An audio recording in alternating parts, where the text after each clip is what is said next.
afternoon everyone, Kalla here, welcome to my live stream, glad you could make it today. So today is more Phoenix Wright Ace Attorney Trials and Tribulations as we work our way through the second case, the stolen turnabout. Last time,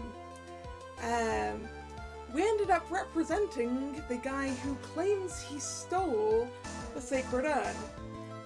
Because his wife is pretty sure he didn't, and I don't think he did either.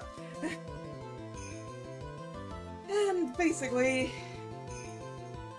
pretty sure the detective guy stole it. But how do we prove it?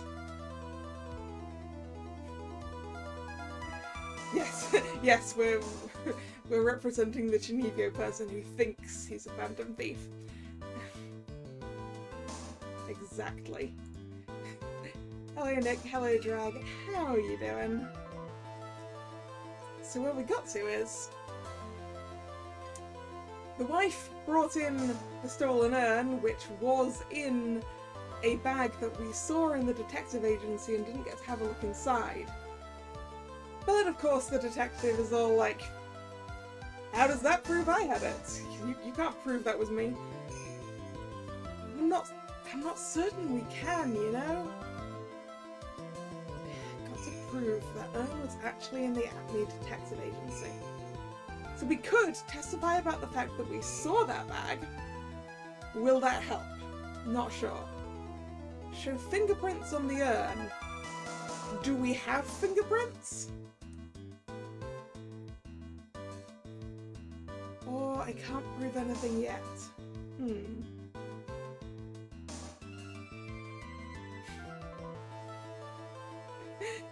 You watched it at 4 times speed. I can imagine that was an interesting experience. Did I turn into a chipmunk? Also, I hope you had a good holiday. Right. I don't know if we can prove anything. All we know is it's got that pink paint all over it. The pink paint that's all over the box that it was in, and the pink paint that's in the warehouse with basically a shape that's the shape of the box.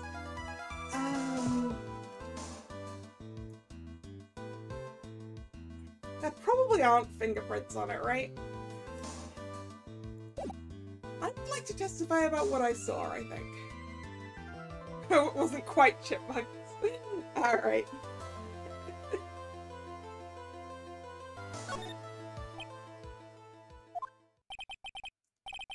What's wrong? Isn't it your job to come up with something to say? Yes, I don't know who refixed the urn properly. Either, Drag. I assume it must have been whoever stole it, right?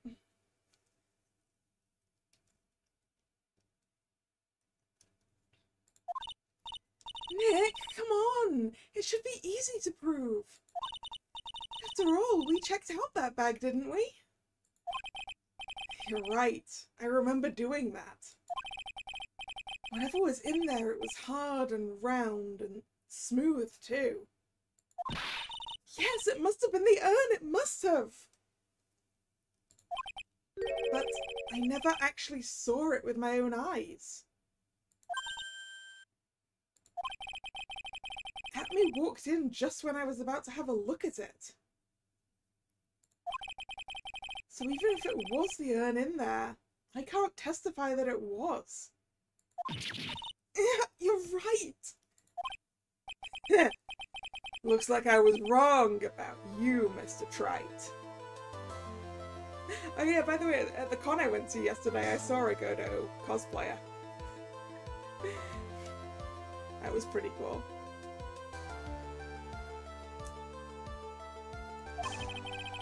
In this town overflowing with lies, there's still a single flickering candle of truth.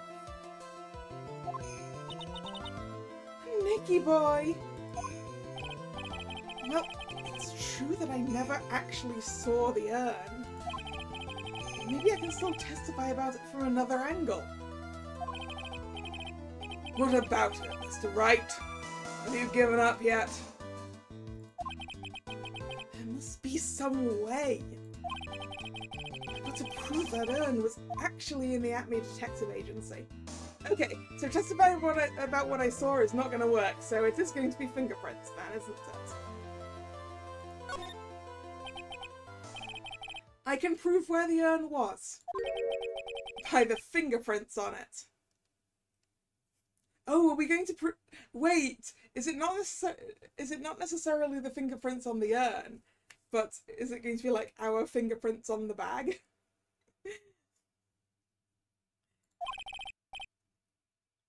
No, that doesn't really work, does it? Fingerprints, eh? Oh, come on now! Now you're really making me laugh, Sir Lawyer. Fingerprints, indeed. Yeah, the reason I wasn't going to go with that is his gloves. May I go on? Good. Now, it would be perfectly understandable if my fingerprints were on the urn. After all, it was I who was guarding the urn in the first place. Why do you have to touch it for that? Dude, why do you gotta touch it for that? In any case, I am always in the habit of wearing gloves, as you can see. So unfortunately, my fingerprints wouldn't be evidence of anything. What about it, Mr. Wright? This witness's fingerprints would mean nothing anyway. Nick, what are you going to do now? I've come too far to turn back now. Anthony must have brought the urn back to his office yesterday. And there, I'm sure someone must have left their fingerprints on it. The defense proposes that the fingerprints of this person should be on the urn. Ooh.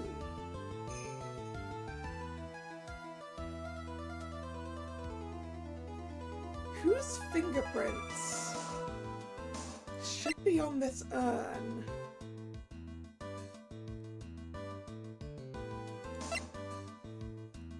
That would prove it was in the detective office.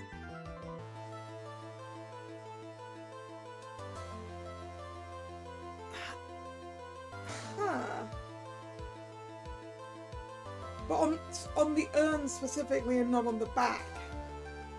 Because, like, our fingerprints are probably on the back. But that doesn't prove anything.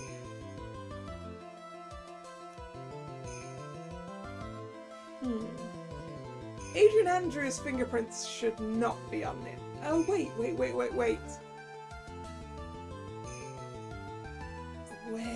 a second.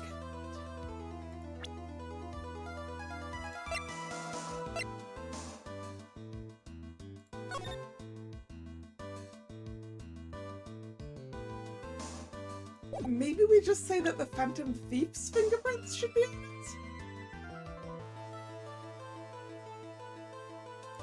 Yeah, I don't think Larry. No, the Phantom Thief does in fact wear gloves as well. That doesn't help.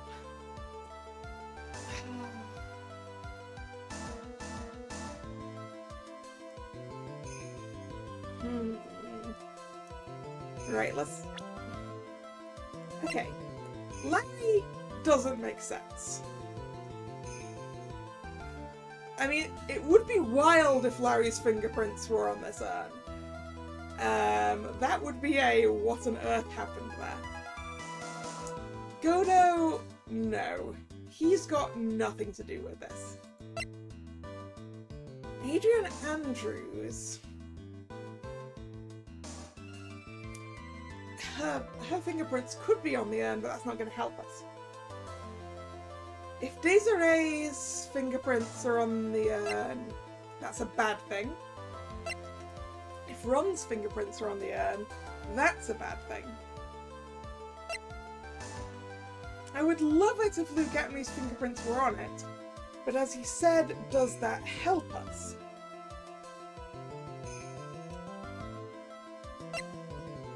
Masked to Mask's fingerprints could be on the urn, but do we know what Masked to Mask's fingerprints look like? Gumshoe's fingerprints, I don't think should be on the urn. I think it would be very strange if they were.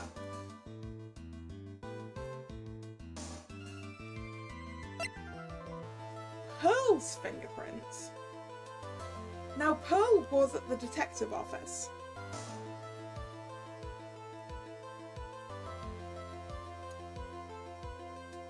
But if Pearl had seen the urn, she would have told us. Maya, that doesn't really work either. Mia's fingerprints are probably not on the urn. So mine? Is it mine?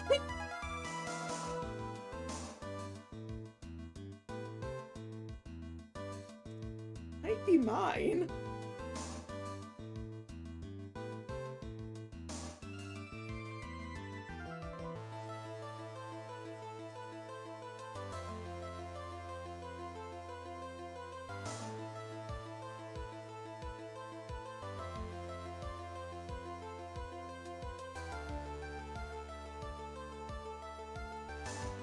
Yeah. It would still be Pearl's fingerprints if Pearl channeled Mia.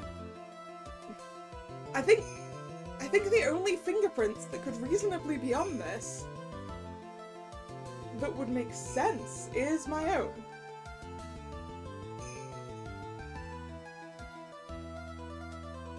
Take that! So, what is all this fuss about fingerprints anyway? Mr. Atme, do you recall the events of yesterday? Oh wait, did we feel inside of it? Did we feel inside the bag but just not look? Hey Nick, come on, open it up! Hey, wait a minute, we can't just open his private property. Don't be such a fuddy-duddy. This is an important investigation. Well, what's in there? Hang on a sec, I'm taking it out now. We opened the bag! Whatever it is, it feels kind of hard and smooth. I hadn't realized we opened the bag. That makes a lot more sense then. Hello, Carl. Well, hello there.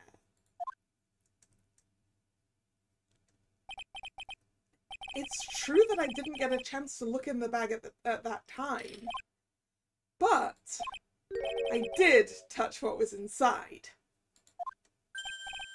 What? You touched it? He's got sweat dripping off his nose. Or is it snot? It could be snot. And I remember it very well. It was smooth and hard. Well, that was just... Your Honor, I'd like the court to examine the fingerprints on that urn. If my fingerprints are on there, then it proves that the urn was in Detective Atme's office. Objection! Well, even if your fingerprints are on the urn, it still doesn't prove when they were put there, does it? Are you accusing me of stealing the urn?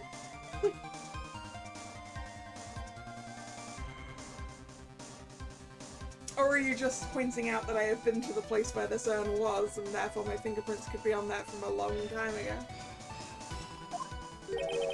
Of course it does. What did you say? It's not what I say, but what Adrian Andrews, the person in charge of the exhibition, said. We polished it until it was just about glowing. Ah, yes. That does in fact prove when our fingerprints went on it, doesn't it? I thought maybe I could make it look more valuable.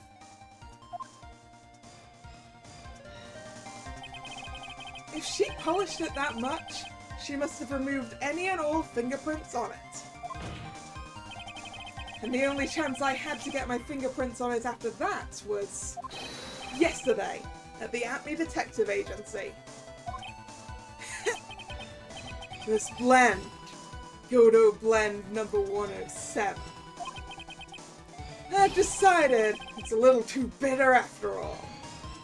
I mean, that's coffee in general, Godo, but sure. His mask is smoking.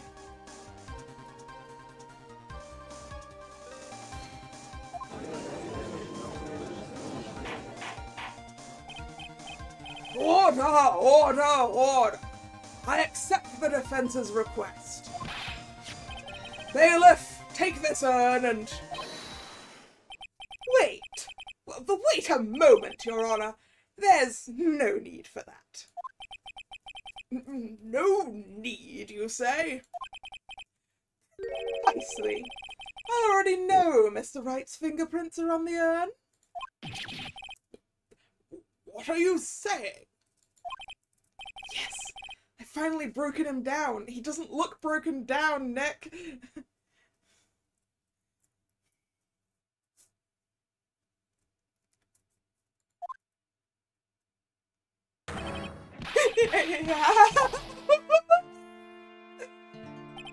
Take a good look, everyone!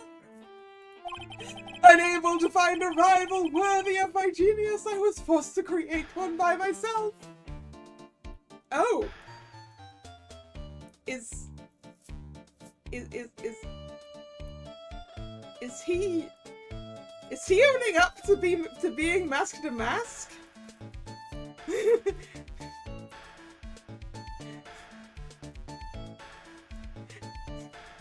Yeah, I probably shouldn't be calling Phoenix Wright Nick, should I? That's gonna get confusing. But when so many other people call him that, it makes it difficult.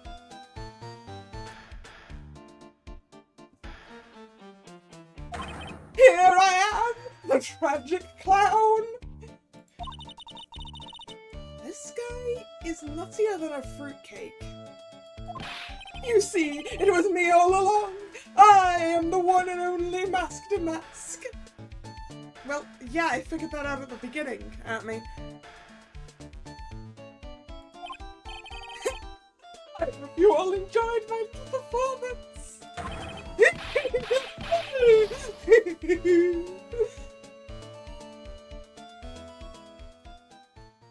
Does that mean the case is done? Well, Mr. Godo, what's Mr. Acme's condition? He's still in the lobby, laughing insanely, Your Honor.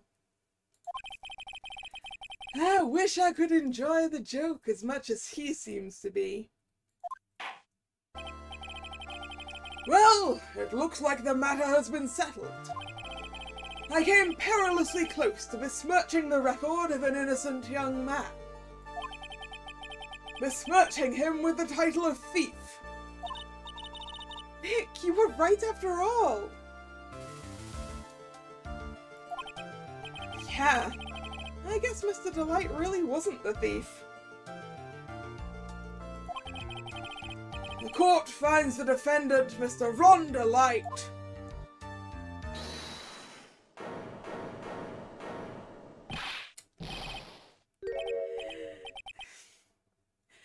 You're wrong! Wrong, I tell you! I mean... No!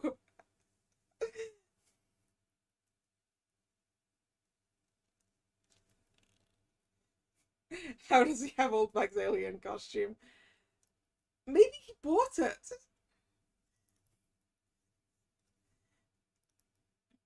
Or maybe he just bought it from the same place that Old Bag got hers. Not exactly wrong so much, but Actually, not right is what I was really trying to say. Oh no, he's not. This can't be happening. We can't be having two people claiming they were mask to mask. The thief. The sneaky, odious thief who's been stealing all the treasures. It's me! I'm him! I'm the one you want! I'm the thief, I tell you! So do it! Pronounce me guilty, please!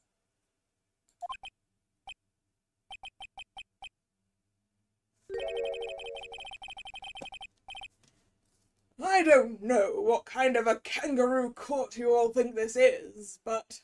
Objection! The true identity of the thief has already been proven. Please hurry and pass your... What are you talking about? I already confessed! I'm the thief, I tell you!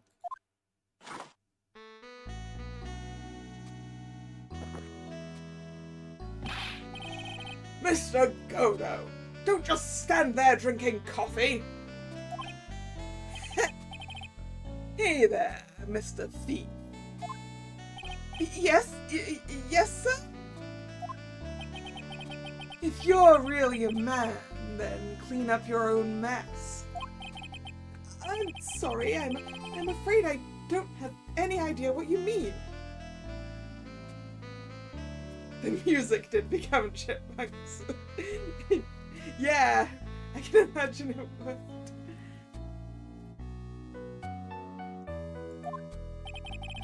If you are mask to mask, then prove it. That's what it means. Yes, sir. I'll be happy to. He says he'll be happy to, Nick. It's kinda cute. He's 100% committed to his fantasy. I'm not sure this is cute. Mr. Right. I'm gonna make the effort to going back to calling him Mr. Right, okay?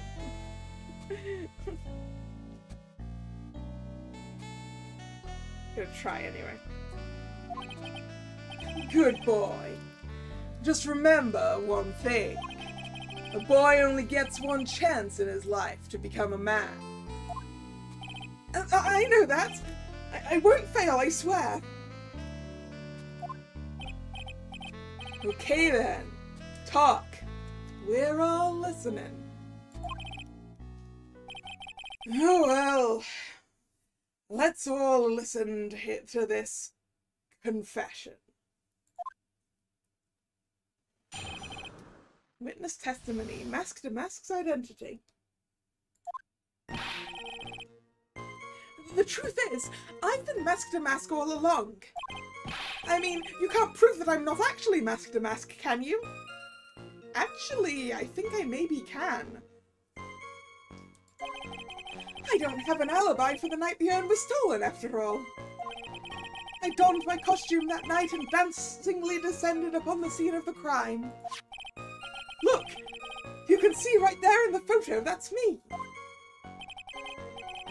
As for my brooch, I snagged it on the door handle and it got torn off, that's all.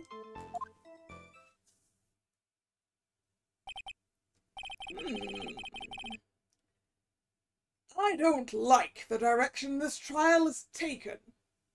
You and me both, Mr. Judge. But this is how every trial goes. At least with me, anyway.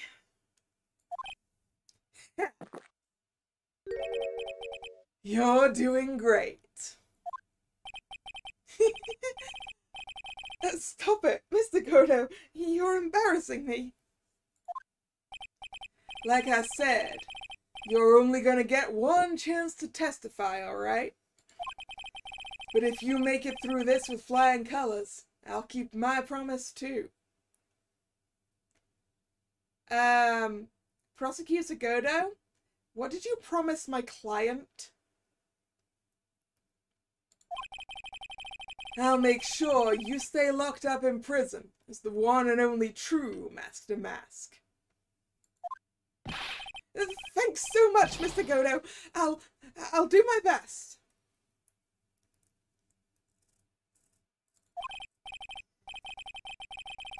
All right, Mr. Wright. I'm afraid it's time for the cross-examination. You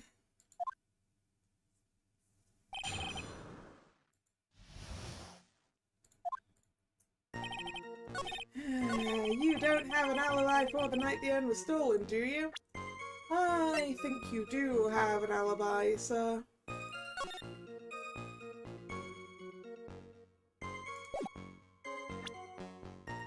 Objection! Mr. Delight, I believe you've seen this before, correct? That's... What is it? A blackmail letter. Well, that's what it looks like from the contents. Blackmail? According to this letter, at 1 o'clock in the morning on the night of the crime, Mr. Ron Delight was ordered to go to the offices of KB Security. 1 o'clock in the morning? Correct. Which is around the time the security camera photo was taken.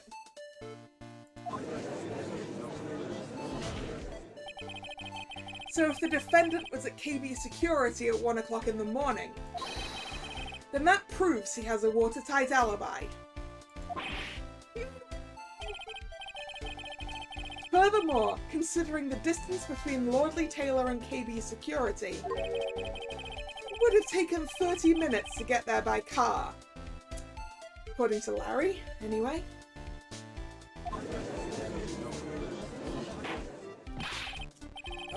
Well, Mr. Godo, do you have anything to say? And stop drinking that coffee! Come on, Mr. Thief. Don't let this guy beat you. Tell him why he's wrong. You're the only one who calls me thief, Mr. Godo. All right, I'll try. I'll do it. He's really got Mr. Delight all worked up. Yeah, he's like a kid on his first day of school. Mr. Wright, it's true that I received that blackmail letter, but whether or not I actually went there is a whole different story, right? Oh, sorry if I'm sounding dramatic. I guess I don't know what I'm talking about. That was brilliant.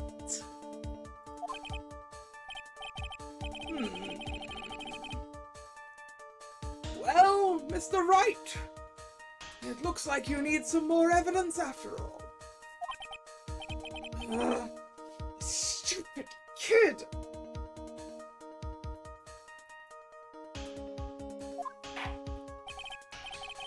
Now then, let's see your evidence. Demonstrate to this court that Mr. Delight actually went to KB Security that night. Well, that would be his lost wallet. Take that! Mr. Delight, this wallet belongs to you, correct? Yes, it does. I lost it somewhere. Mr. Wright, when you find a wallet, you should report it to the police right away. Technically, Mr. Judge, I didn't find the wallet. Larry found the wallet. No, you don't understand. This is an important piece of evidence. Evidence? Mr. Delight, when did you first notice you'd lost your wallet? Let's see. I think it was on the night of the crime. I mean, if you own the wallet that you found, Drag, you probably don't need to tell the police.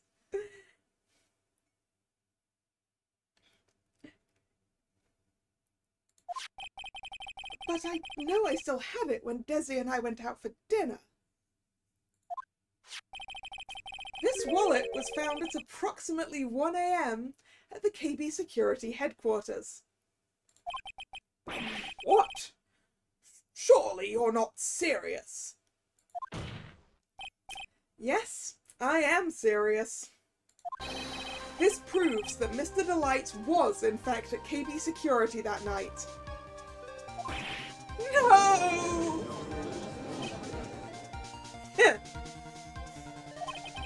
This is indeed sad. Romanticists are blind to the reality that lies before them. Huh? What does that mean?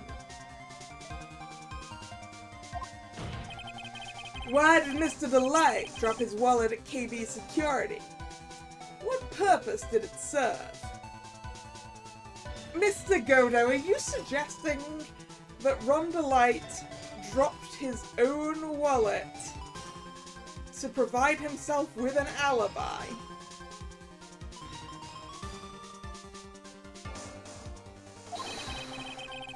Perhaps it was dropped by his wife to create a false alibi for her dear husband instead. Sorry, but Mr. Delight probably dropped it himself when he went to use this. The keycard to KB Security's CEO's office. CEO's office? What's wrong? No snappy comebacks? The fact that Mr. Delight entered the CEO office at... No. The fact is that Mr. Delight entered the CEO's office around 1 o'clock that night. Oh, he's short-circuiting again. No, no, no, no! Order! Order! Order! So when the theft of the urn occurred, the defendant was at KB Security. It looks like a perfect case for the defense. Objection! You may see it as a perfect case, Judge. But to me... well, let's just say that my Godo blend number 107 impresses me a lot more. I thought you said it was 2 better. Or, do you mean this blend that is way too better is still better than this defense case?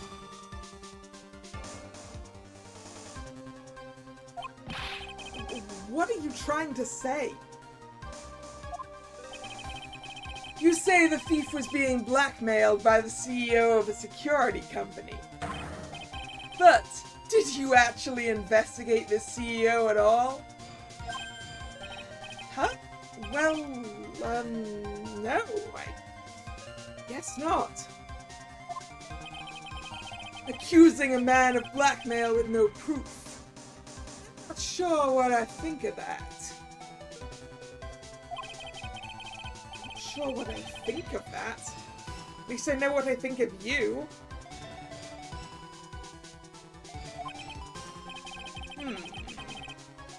Good point. I'm not sure what I think of it myself.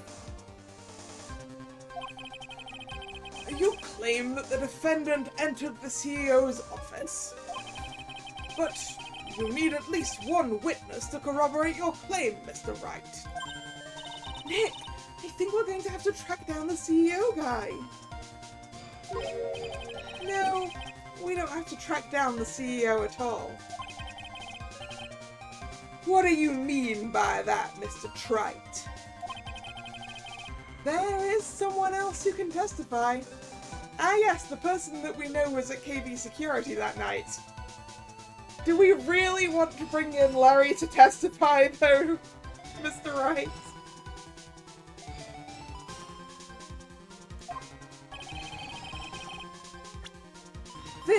the person who can testify that the keycard was used at 1 AM that night. Larry?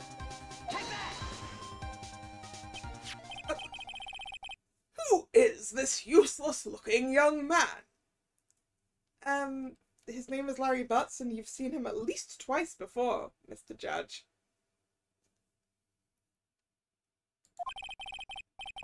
You don't remember him, Your Honor? Not exactly. But just looking at his picture makes the bile start to rise in my throat. Yeah, there'd be a reason for that. It looks like he doesn't remember the case from 2 years ago. He probably blocked out that memory on purpose. Anyway, this man was working as a guard at KB Security that night. Oh? The question at hand is this keycard. Yep, that's the keycard they use at the building I work. According to the serial number, this one is for the CEO's office. You need it to get into that room, and every time you use that card, it leaves a record. Yeah, it tells you exactly who entered the room and when.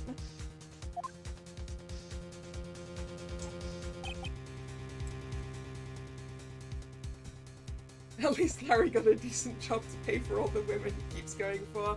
Yeah. Yeah, he needs the additional danger pay of a security guard, doesn't he? If he keeps dating models.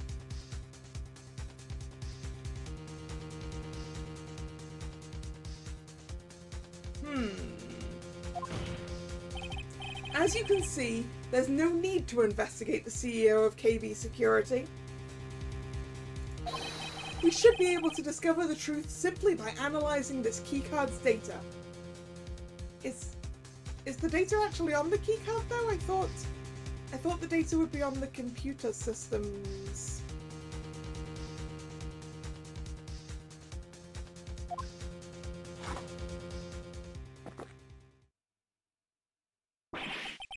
Blah!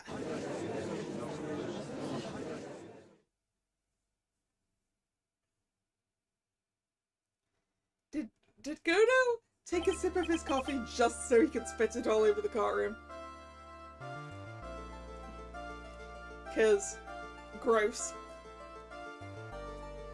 Well, Mr. Godo, the name of the CEO of KB Security is Kane Bullard. I was unable to contact him directly, but I got the keycard data. Here. So what does it show? Each keycard has its own serial number, and they leave detailed records of their use. According to this data, this card was used at 1 AM on the morning of the crime. Well, there you go then. Keycard updated in the court record. Used on October 12th, the night of the crime at 1 AM. But that means it can't be Mr. Delight dressed as Mask to Mask in this photo. Heh. It looks like you're right. 2 minutes isn't even enough time to brew a... No. 2 minutes isn't even enough time to brew a good cup of joe. So then...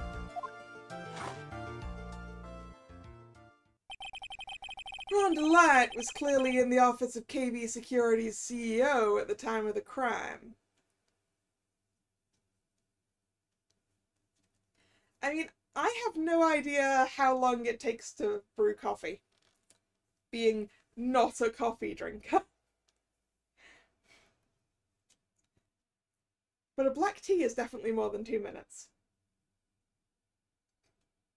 Well, except for the ones that are basically just 2 minutes.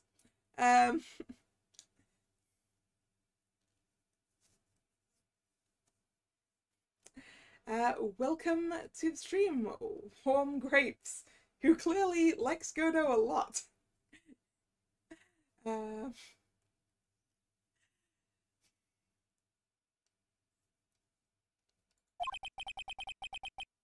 prosecutor's office is ready to admit that fact. I don't like how he's reacting to this. Did something happen in the CEO's office of KB Security?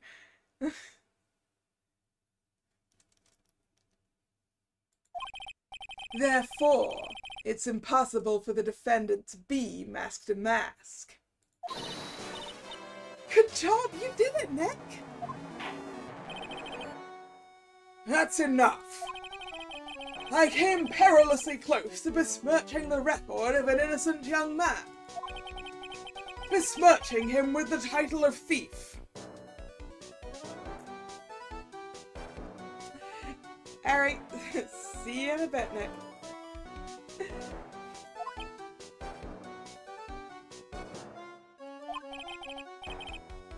What's wrong, Your Honor?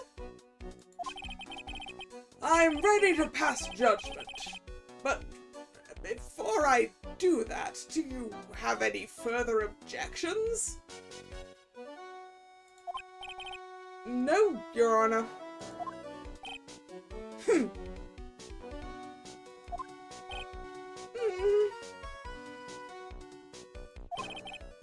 Very well.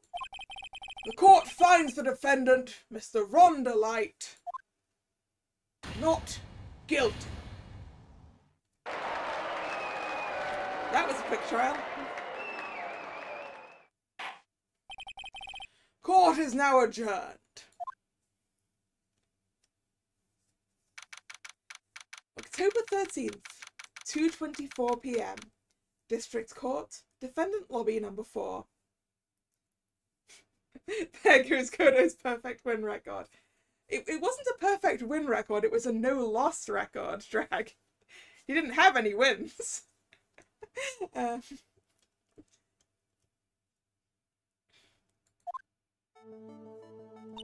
Nick, you did it! You were right after all.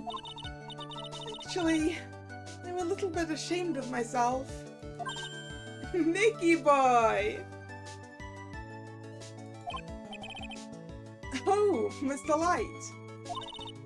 Knew you could do it. I believed in you all along, Nicky boy. I don't know how I can ever repay you. Aw, shucks. Thanks, Mr. Light. I just know I'm blushing. Congratulations, Mr. Nick! Oh, pearls! I've got a bad feeling about this.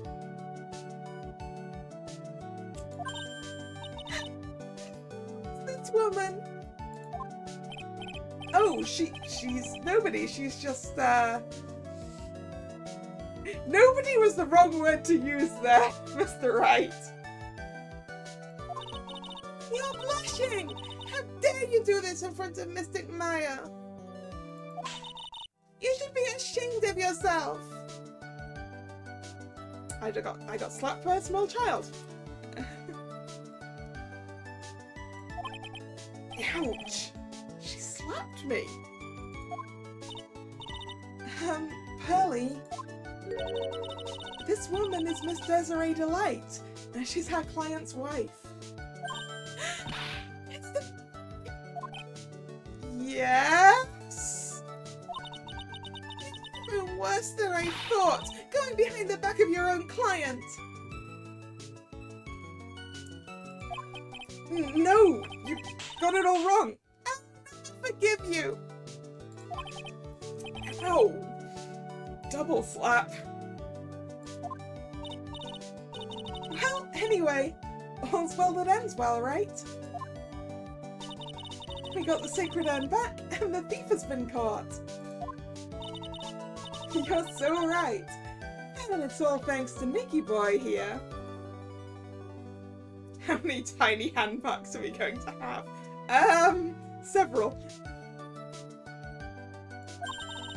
But actually it was you, Mr. Light, that brought us our urn back. Thank you from the bottom of my heart.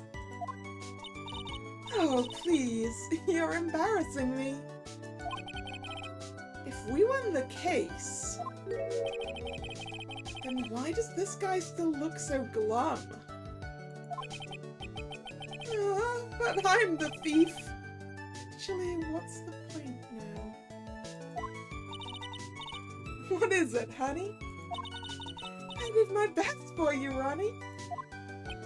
I know that, and I appreciate it, Desi. But the thing is... Come on.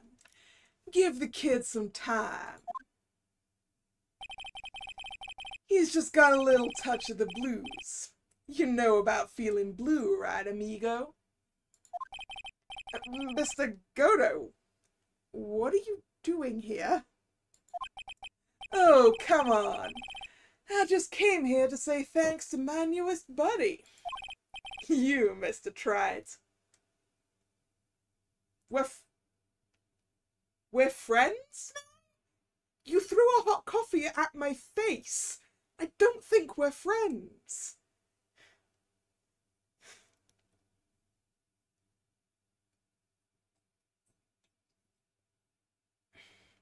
I think you're calling me a friend because something happened in that CEO's office that we just proved our client was in.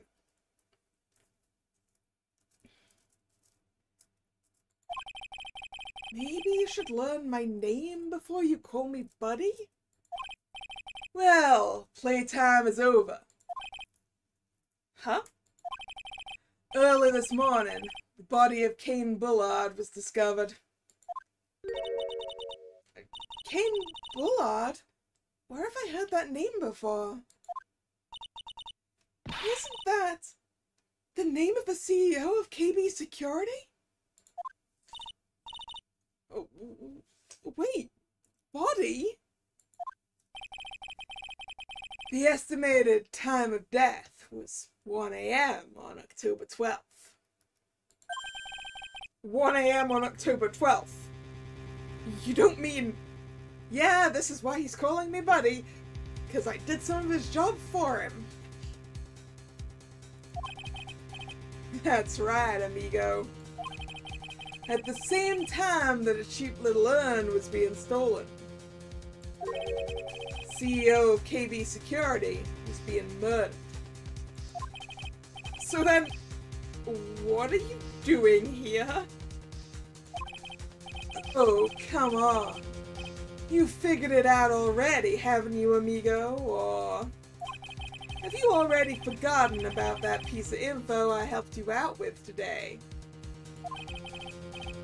Helped me out? What? On October 12th, at 1 o'clock in the morning, Rhonda Light was in the CEO's office, scene of the murder. After getting that blackmail letter, he must have been imbued with utter rage. What are you saying? Imbued with rage? I thought it was imbued, not imbrued. I would like to consult with Google on that.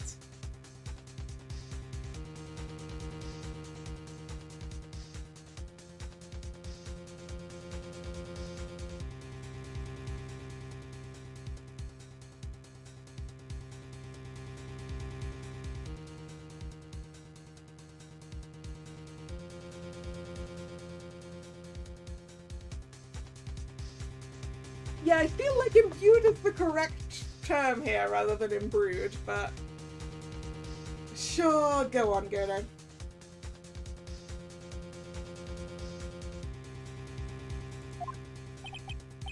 Come on, don't tell me you didn't know. Rhonda Light was once an employee of KB Security. He was a professional security guard. I thought that was his current job? An employee of KB Security? It looks like the alibi that saved him from being convicted as a thief. It's gonna be the noose that gets him hanged. Kind of an anti-alibi. Yeah, I knew he was a security guard, and he had a KB security keycard, so I assumed he was a current employee. They tend to make you give those back when you leave. Keys and stuff. No way! He can't be the thief because he was at the murder scene when the murder occurred. No! That's a lie! That can't be true! Oh, but I am a thief, I tell you! Ron Light, you're going back to prison again. This time, the charge is much more serious. This time, you'll be tried for murder. What? This is impossible! I'm looking forward to another exciting showdown, Mr. Trite.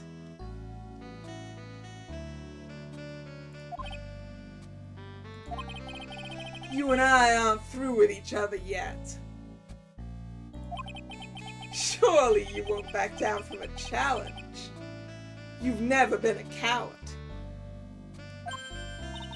Mr. Nick, is there something personal between you two? Pearls! Pearls, no! Pearls, I am not involved with this prosecutor.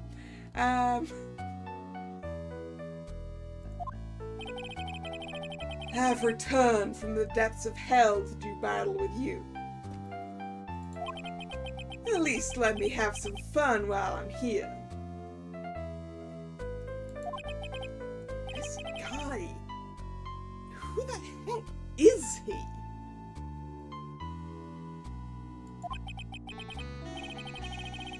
He may be quiet, but he's the most dangerous enemy I've ever faced. Well then, time to say goodbye to Mr. Delight.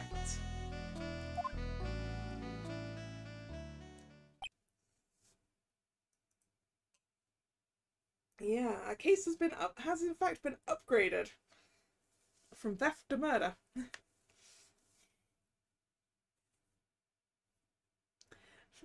And to think at the beginning of this case, I was like, oh, we've got something that isn't murder this time. Nope, still murder.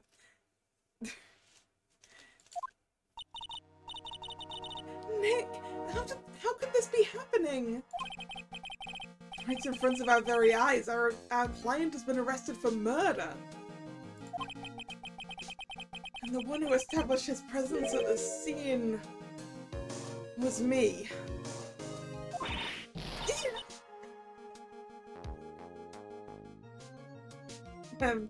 I think my mic didn't like that one. Sorry about that.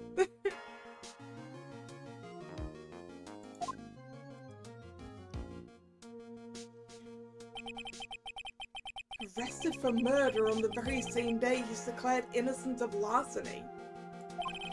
What the heck's going to happen next?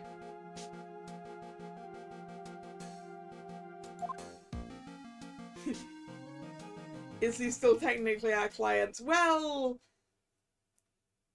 yeah, I guess he has to become our client again. Save the progress. Save the progress. Save the progress.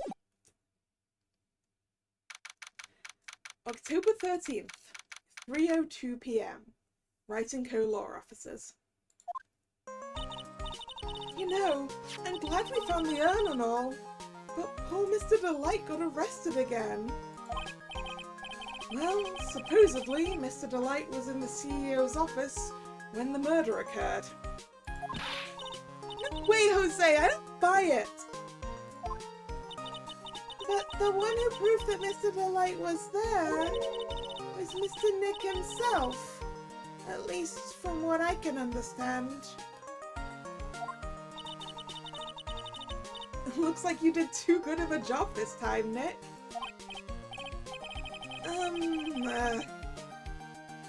Well, how about we get started looking into the KB security murder? I think I'm going to head back to Korean Village for a little while, if that's alright. Sure, but why? I'm going to bring the sacred urn back and have some people take a look at it. Oh, that's a good idea. I think I'll go with... No, Mystic Maya, you should stay here. I want you two to spend some special quality time together, full of love and happiness. Probably not going to be full of love and happiness, Pearl. It's going to be full of looking at a murder scene.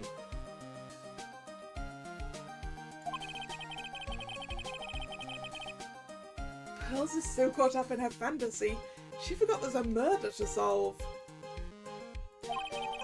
Secret urn given to Pearls.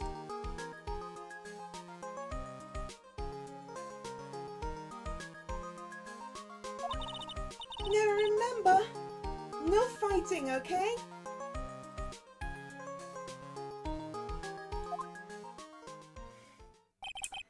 No fighting. Got it. She's gone.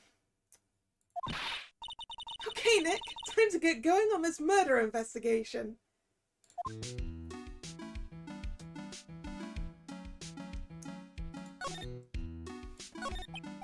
So, what do we do now? Pearls will force a surprise wedding on us one day. Imagine. Yeah. Yeah, I think you might be right there.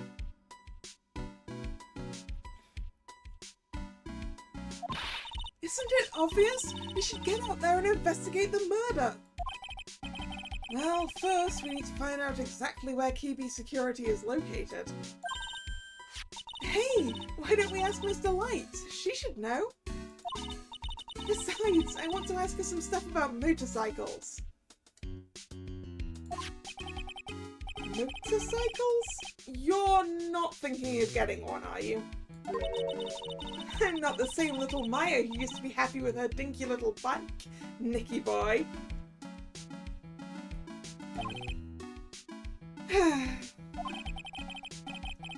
Speaking of asking around, I've got a few questions of my own for Mr. Light.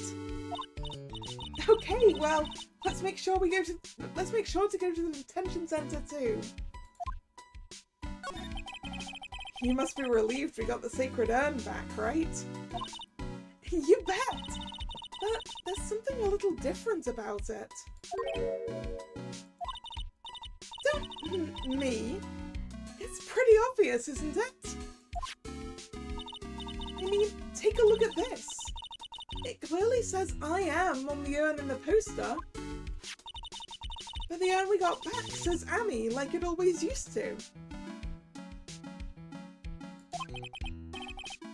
Oh yeah, you're right.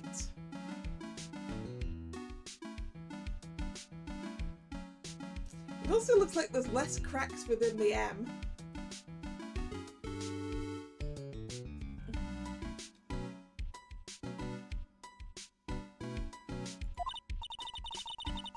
Plus, the vase has pink splotches on it now.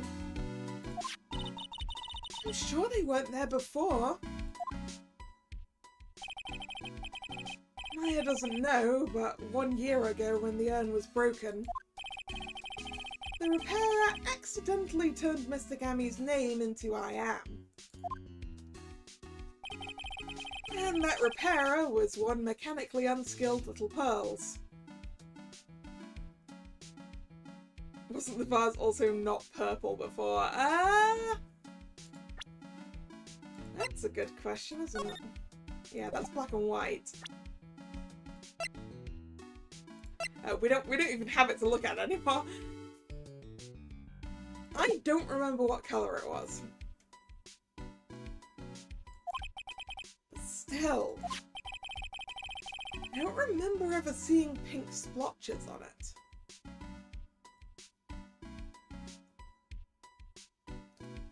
I feel like it was that same sort of... Yeah, it is purple on the stream, isn't it? I keep forgetting that my two screens are different colours. So, the urn looks a lot more blue on the one I'm actually playing the game on. Everything looks a lot more blue on that screen.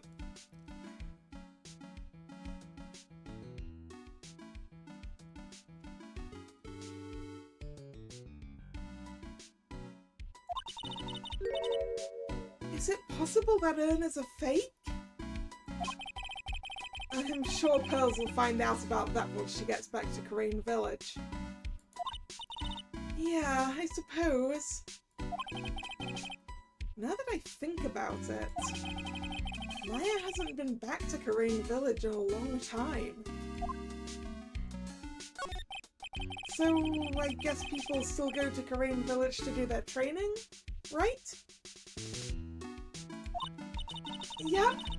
If you want to become a spirit medium, you need to undergo severe training. So why haven't you been training lately, Maya?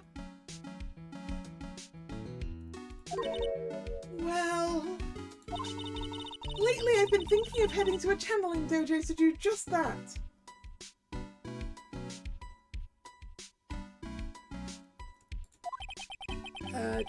Channeling dojo, huh? Sounds pretty serious, whatever that is.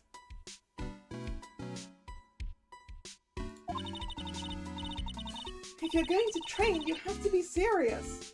Otherwise, real tragedies can happen. Is what happened last year still bothering you?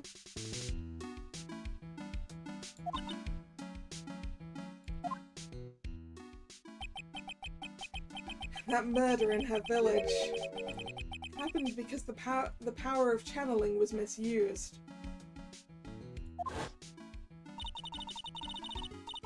When a medium uses the Karain technique, she temporarily loses her own will.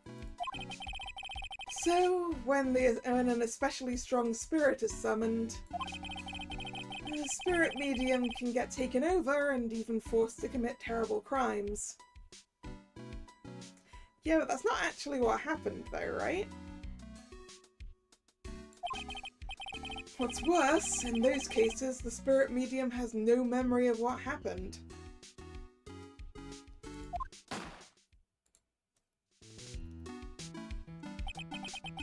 That murder wasn't your fault, Maya. You know that, don't you?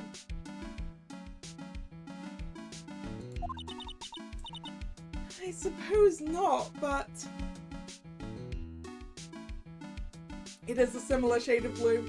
Thank you for checking, Drag. Much appreciated.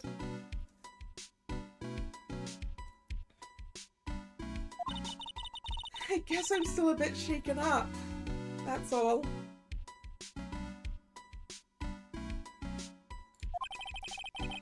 It sounds like the Master of Karain is going... yeah, it sounds like being the Master of Karain is going to be a heavy responsibility. Alright, in that case, we are gonna go... where should we start? I want to start at the detention center.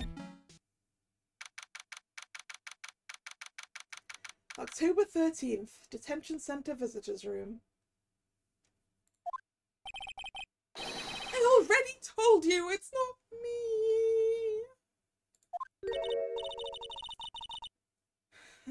A sad, pitiful whine that tapers into silence. Sounds like they're interrogating Mr. Delight right now. Man, and we don't have enough time as it is. Yeah, well, I guess the police are going crazy just like we are. Yesterday they thought he was just a thief, but now they've got a murder case on their hands.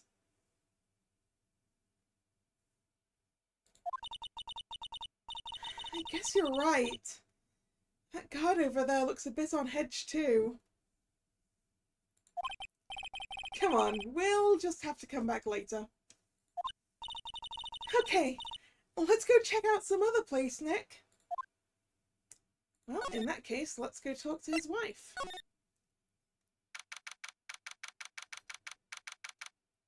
October 13th. Mask to Mask's hideout.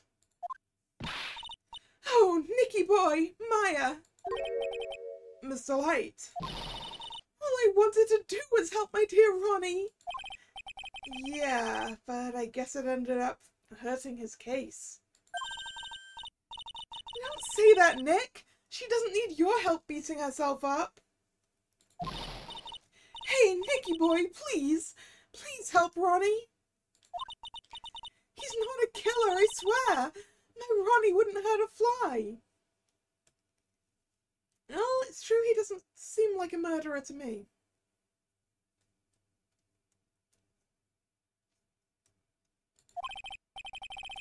Alright, I'll poke around and see what I can find out.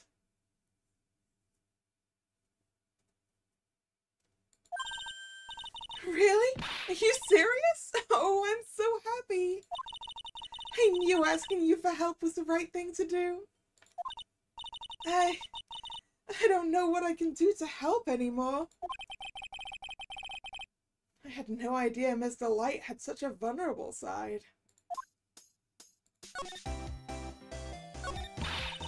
Listen carefully, Nicky boy. My Ronnie would never ever kill anyone. It's just not in him. I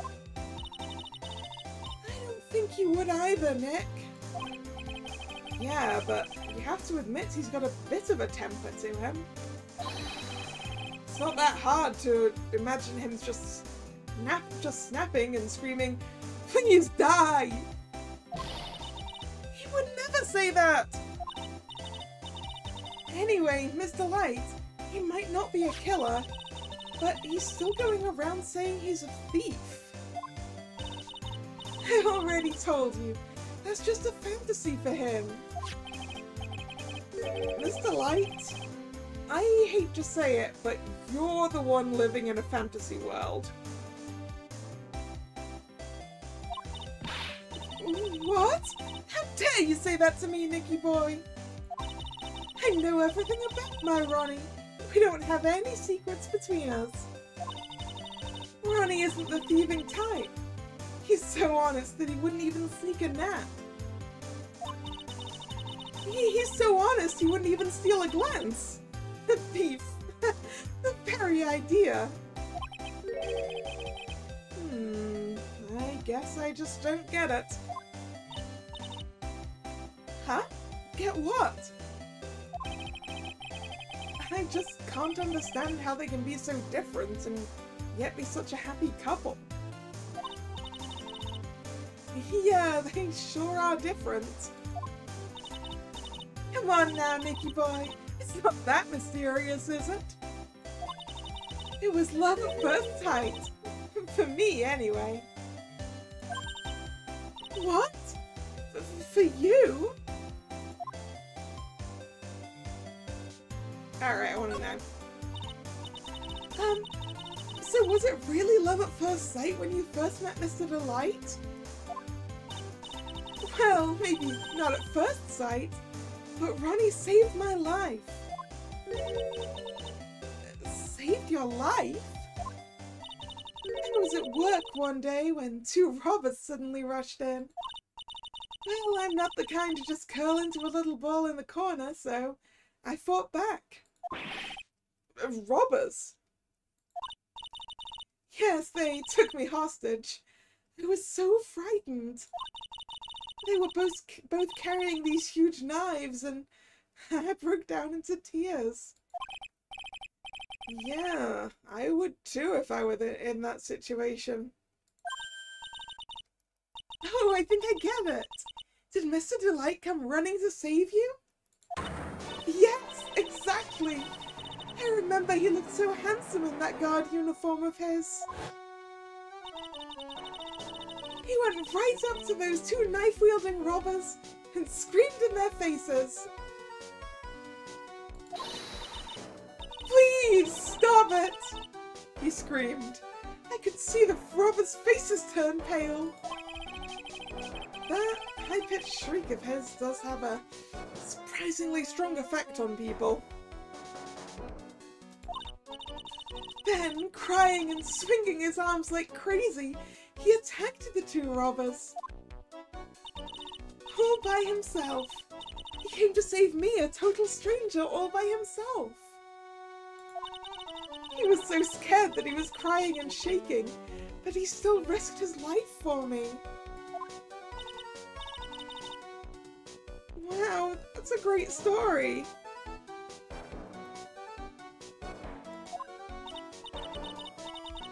Yes, he may not look it, but in a tough situation, there's no one better. That's why I fell in love with him like I did. That's so romantic. I'd fall in love too, I guess. Nick, I hope you'll do the same for me if I ever get taken hostage. Maya, we did the you getting taken hostage thing already. Please do not suggest that that could happen again.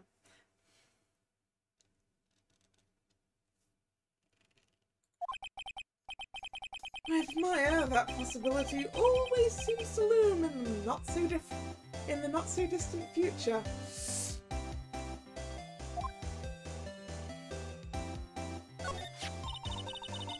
I hate these kinds of people more than anything. You mean ace detectives? No, I'm fine with ace detectives. Oh, so then you must mean thieves. No, they're alright too. I just hate thieves that pretend to be ace detectives. There's nothing I hate more than cowardly men. By the way, what did you go to Detective Atney's office? No, by the way, why did you go to Detective Atney's office anyway? Well, as the trial went on, I started to get more and more anxious. I went there to try to find out more about the real criminal. The real criminal? Yes, obviously the real Mask to Mask is not my Ronnie, right? Yeah? And Detective Atney knew more about Mask to Mask than anybody else. They mentioned him on the Great People Around Town segments on TV. So then, you went there to ask him some questions? That's right. I'll do whatever it takes to save my man. His secretary said the ace detective isn't in right now. But I forced my way past her and into his hideout. I wouldn't exactly call that office of his a hideout.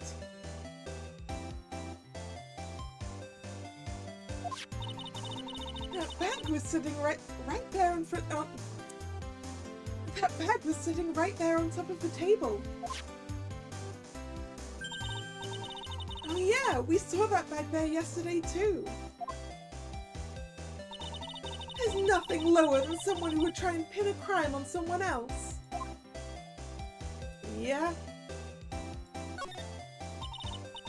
Mr. Light, do you know about KB Security? Don't be silly, of course I do. That's where my Ronnie works. Actually, I've just thought, maybe Ron has this outfit, because maybe KB Security were getting their people to dress like that. Old Ben was working as a security guard when we saw her in it. So she thinks he still works there, huh? I mean, I also assumed he still worked there, Mr. Wright. And yes, according to what we heard today... Come on, don't tell me you didn't know. Ron DeLight was once an employee of KB Security. He was a professional security guard. Tom quit. He doesn't work there anymore. It looks like Mr. Light doesn't know. KB Security is only about 20 minutes away? By motorcycle, that is. Larry told me it takes 30 minutes by car. Well, I have to admit I tend to fly pretty fast on my bike. So it's 30 minutes if you're paying attention to the speed limit and 20 minutes if you're not. Yeah.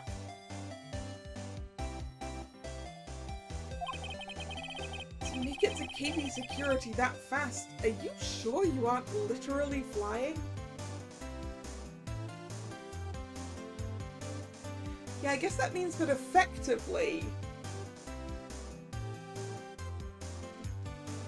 if, for example, it's a 40-mile-per-hour limit, she's doing 60 to get there in 2/3 of the time.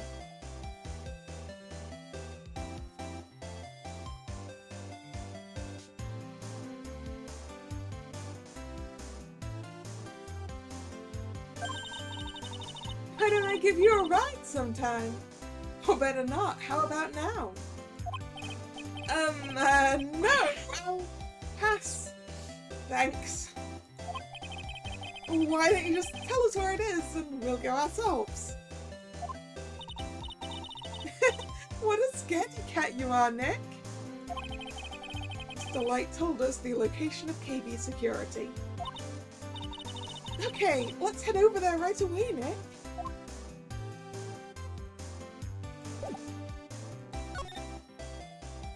Actually, I'd like to check the other places that aren't KB Security first. So I want to see what's at the Acme Detective Agency. If anything. October 13th, Acme Detective Agency. Oh, this place is literally crawling with cops. What did you expect? Now they all know he was actually masked a mask. This must be incredibly embarrassing for them, don't you think?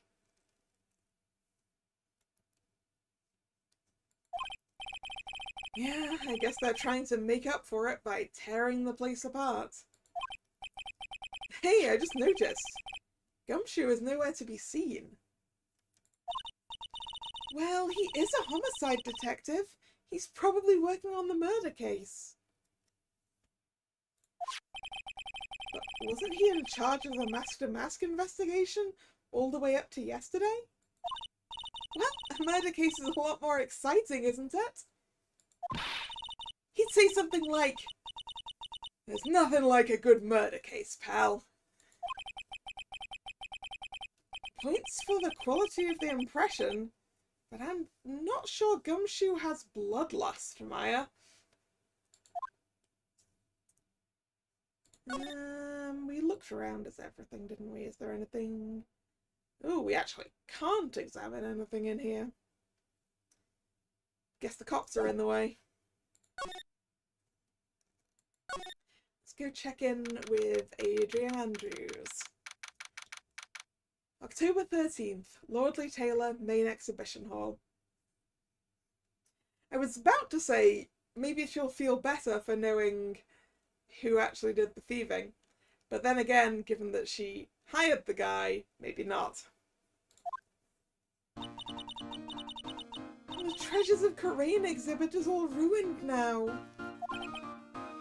Maya. I'm sorry, it's just so sad. This was our big chance for everyone to learn about spirit channeling. Maybe I can cheer her up somehow. Well, now that we've got the secret urn back, maybe they can reopen it? Really?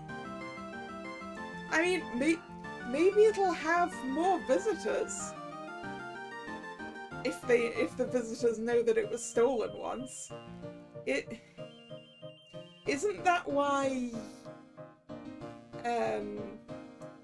the Mona Lisa is so famous? Because it got stolen once?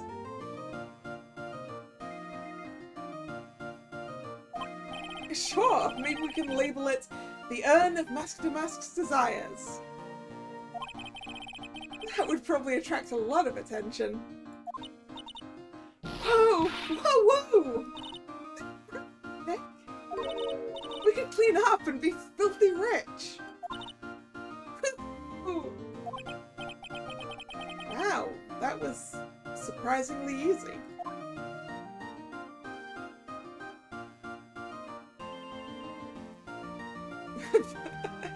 Ah yes, the bellboy that started doing murder tours.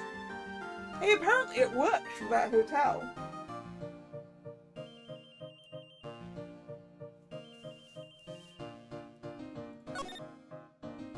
Ooh, we can go to the basement warehouse. October 13th, Lordly Taylor, basement warehouse. Oh, it's you, Mr. Wright! Ms. Andrews. What's she still hanging around down here for? So, how is it going? Oh, what about the sacred urn? The urn? Oh, that. It's been taken care of already. What do you mean, oh, that? Taken care of? Do you mean it's been found? Yes, it was brought in during the trial today. Wow, really? You really are the greatest, Mr. Wright. Mr. Wright had nothing to do with it. It was Master Mask's wife that found it. Well, anyway, I'm so relieved. Oh, good. We have made her feel better. I was hoping we would make her feel better.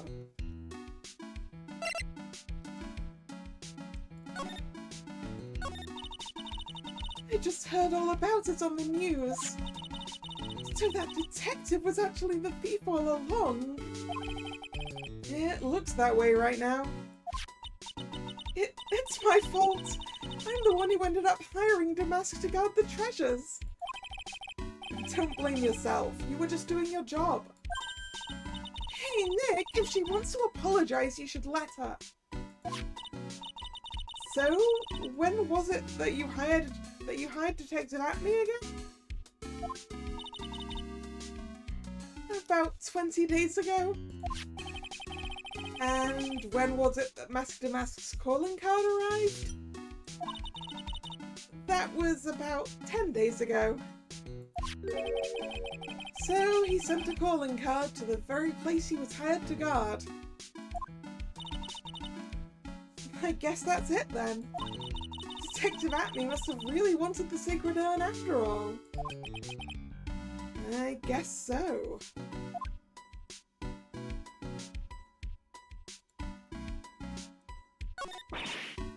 What? So Master murdered someone as well? Well, that's how things look right now.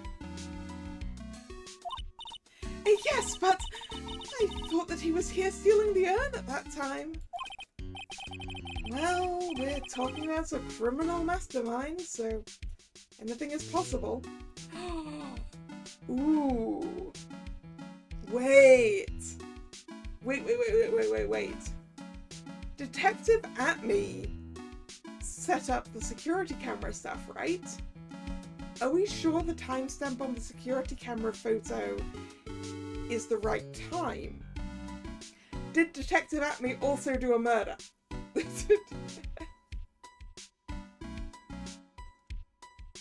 Because he called the police at 1:30.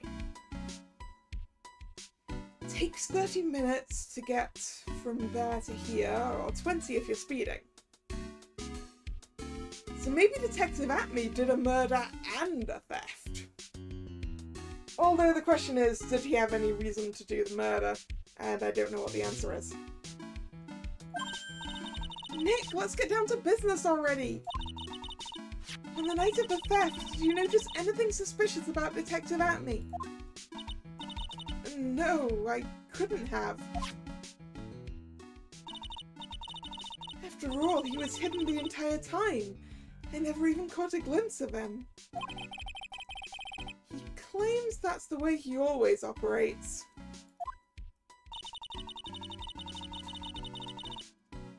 The reason for the theft after the murder? To give himself an alibi. I'm really reaching here. That's just what he says, so he can have an alibi while he commits the thefts himself. Yeah, he was caught in the crime scene photo dressed up as Master Mask pretty well.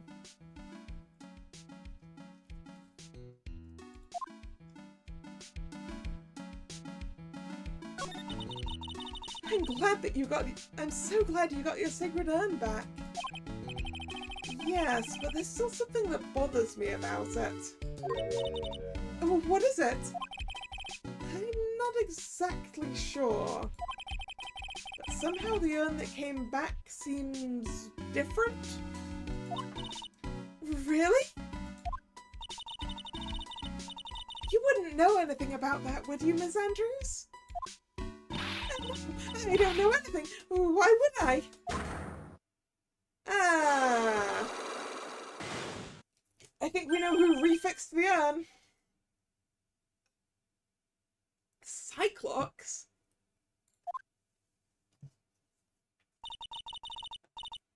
What do you think this means, Nick?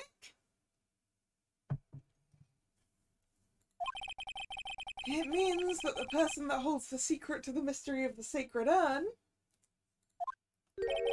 is our very own Miss Andrews.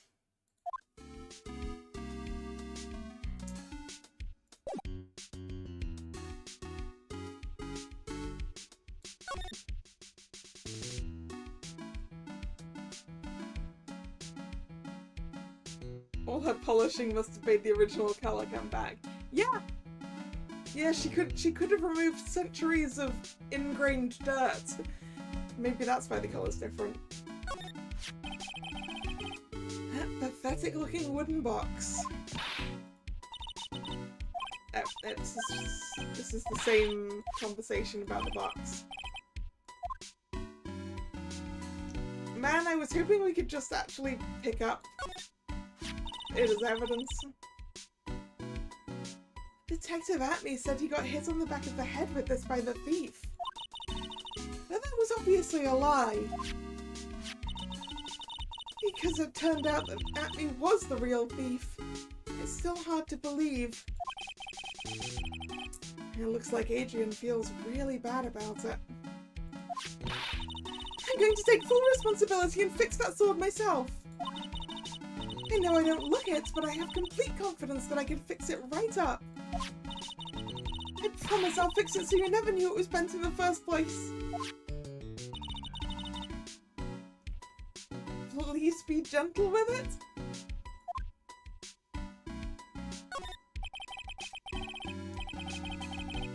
Looks like parts of a big signboard. All I can read on it is the burr.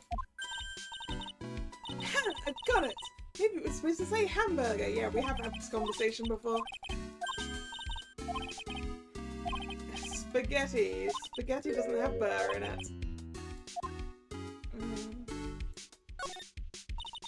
This is the camera and computer that Detective Atney set up, huh? That's what he said. And yet he still let it take a picture of him. I guess he's not as smart as he pretends to be. Or the existence of the picture is on purpose. The camera belonged to Lordly Taylor, so he knew he couldn't tamper with it. So then why would Atney, I mean Master Mask, allow that to happen? Oop. Oh no, that's the camera.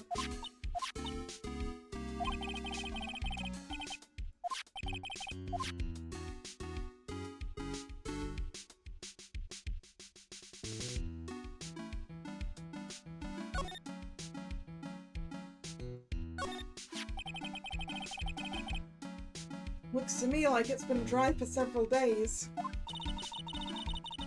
There's something suspicious about this paint mark.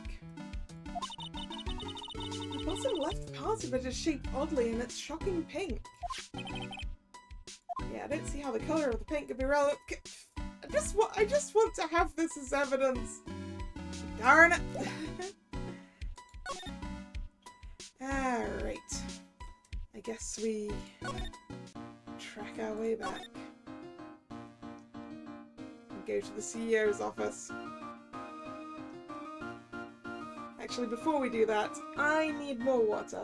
I will be right back.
And I'm back.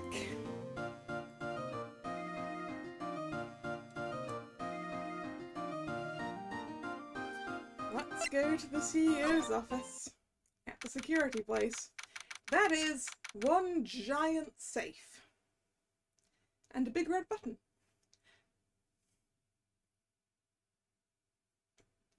And a lot of those moving bookcase things. I wonder how the CEO died. Did someone crush him in the moving bookcase things? October 13th.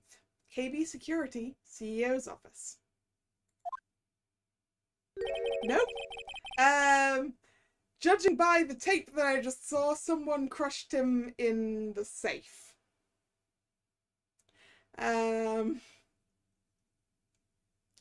So I guess this is where it all went down, huh? The walls in here look thick, just like you'd expect in a CEO's office. What has that got to do with anything? Hey, it's you guys. Oh, it's Detective Gumshoe. Today was a real train wreck for you guys, huh? Sure was, pal. That prosecutor made real fools out of us. Yeah, I feel for you. Wow, that's not like you at all. I thought you'd be more like... Oh, that was great! You guys got what you deserved, pal! Or something to that effect. Do I really sound like that to you, pal? If the gumshoe fits. Well, anyway. Point is, I can tell when someone puts their heart into their jobs. Or I can sympathise when things don't go your way. Sometimes I feel like wrong is the only way things go for us detectives. Wow, I had no idea Detective Gumshoe was such a nice guy. Now, if this little love fest is over, maybe we can start investigating?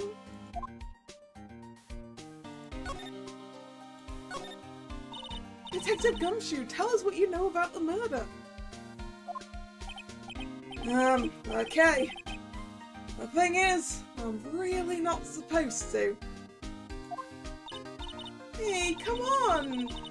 What about how we put our hearts into our work?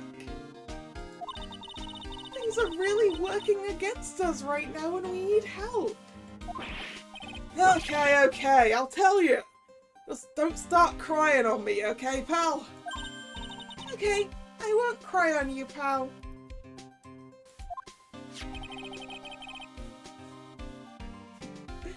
Why is Gumshoe never allowed to talk to us about the murder? I think it's because the police are supposed to be working with the prosecutors.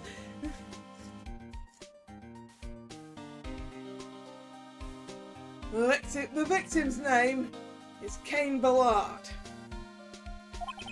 He was the CEO of KB Security, and a pretty big fella in his own right. His corpse was discovered at 9 AM this morning. His estimated time of death was 1 in the morning on October 12th. So his body wasn't found for more than 24 hours. Are you sure about 1 in the morning? Cause of death was blunt force trauma to the head. Probably an object in this room. Happened at exactly the same time that Mask to Mask was stealing the urn, huh? Autopsy report added to the court record. Time of death: 12th of October at 1 AM. Cause: cerebral hemorrhaging from blunt trauma to the head.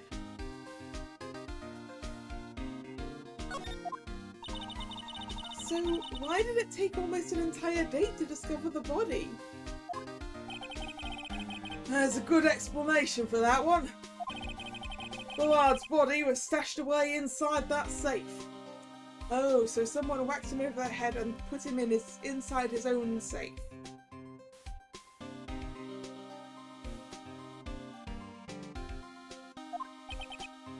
Safe? Well, it is pretty big. No one had heard from him, and when they opened the safe this morning, out he came. And they clearly don't just look in the safe every morning, because otherwise they'd have found it the previous day.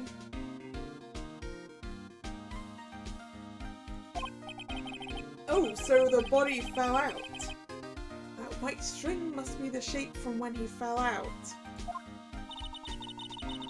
I think we need some more information about Mr. Billiard. Maybe you could start by getting the man's name right?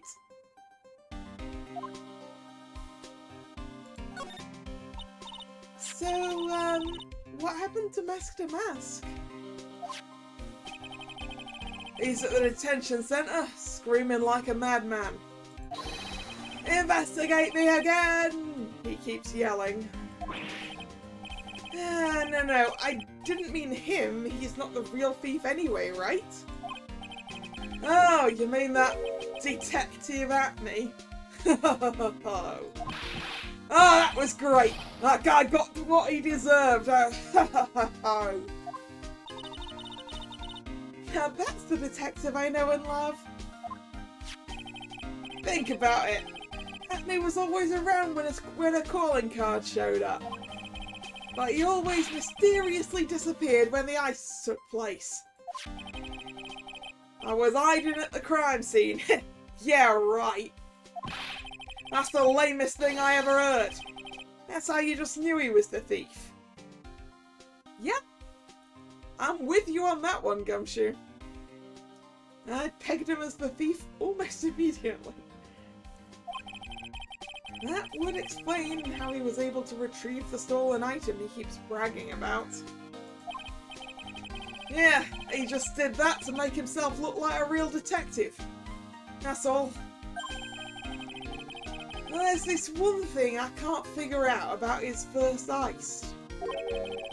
His first heist? Yeah, the Tear of Emanon case. There was a witness on that one. A witness? Here, I saved the newspaper clipping. Since the thief is already under arrest, you guys can keep it. Stolen, the gem and the thief. The precious gem, the Tear of Emanon. Priceless. Hey, this guard here. Haven't I seen him somewhere before? It's pretty small, so it's kind of hard to see. But now that she mentions it, it looks like Rhonda Light, doesn't it? Newspaper clipping added to the court record. An article on Mask to Mask's first heist. Actually, let's have a look at that.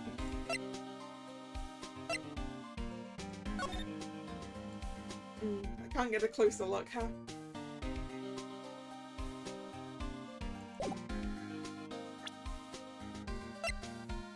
Yeah, there's nothing else in the autopsy report. No more pages. Okay, got it. Oh, that prosecutor! I really don't like that guy. The way he used their own evidence to do that to Mr. Delight. Yeah, I think he did that. No? Yeah, I think he did it that way, just because he knew it'd hurt more. That's what my gut tells me anyway. So, who is that Java-addicted masked maniac anyway? Prosecutor Godo. He's quite the enigma, huh? Thing is, pal, I never even heard of the guy before. He just showed up one day at the prosecutor's office. Came out of nowhere. That's right. He said this was his first case as a prosecutor. And it's true. According to the records, anyway. But No way he's an amateur. He's an Iceman in court. A maverick that gives me goosebumps. Goosebumps? You? Yeah, I knew something was off about him, so I asked around. Nobody had talked to me. They all just turned the other way. Well, Detective Gumshoe, I had no idea you were so unpopular. Yeah, no, that's not what I meant. That Godo guy acts like he knows me and has a grudge against me. Which feels like it must be relevant to the first case in this game, right? Because that was something that happened in the past.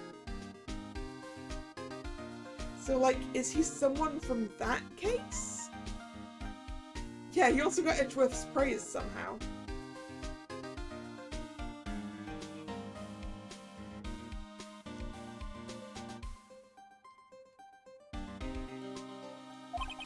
I get the feeling he's hiding some kind of dark secret. Alright, let's take a look around. Big file folder. Or book. Check out this big thick binder here. Leave the heavy lifting to me, Nick. Reading a file isn't exactly backbreaking work, just a little hard on the eyes. Aha! Oh, what did you find out, Nick? This file. It's not about any sort of security operations or anything. This huge file is all about Mask to Mask. It's filled with info on him. Ooh. Well, there's the motive for Acme to murder this guy. What? What kind of info? It's filled with incredibly detailed information about his methods and the crime scenes. Hey, Nick! Look at the last page! It's a list. Let me see. Tier of Emanon, $1,000. Looks like a list of all the treasures that Mask to Mask stole. So then, $1,000 is the value of the stolen item? I don't know. That number sounds kind of low to me. Yeah, someone has spotted him in action. Yeah, it seems that way. I think I'd better secretly make a copy of this list.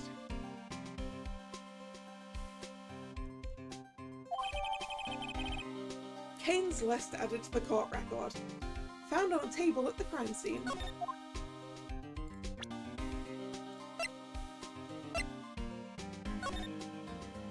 Tear of Emanon, jewel, $1,000. Crown of Bongora, artifact, $1,500. Left Hand of Hades, sculpture, $240,000. Portrait of Medina, painting, $500,000.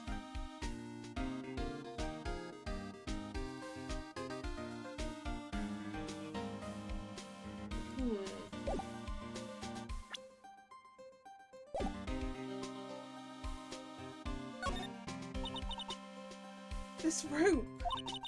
You think it fell out of the safe when it was opened? I think something fell out of the safe when it was opened, Maya, but I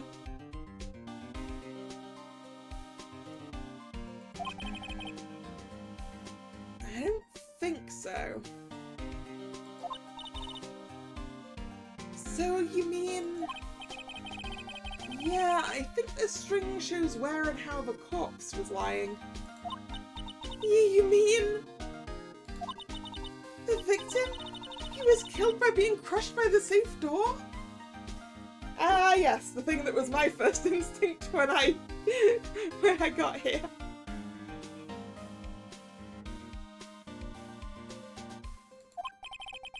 She can't be serious, can she?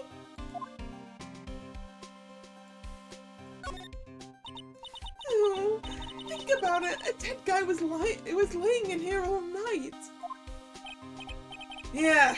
Oh, By the way, don't bother asking about fingerprints. There were none. Well, somebody opened the safe on the night of the crime, right?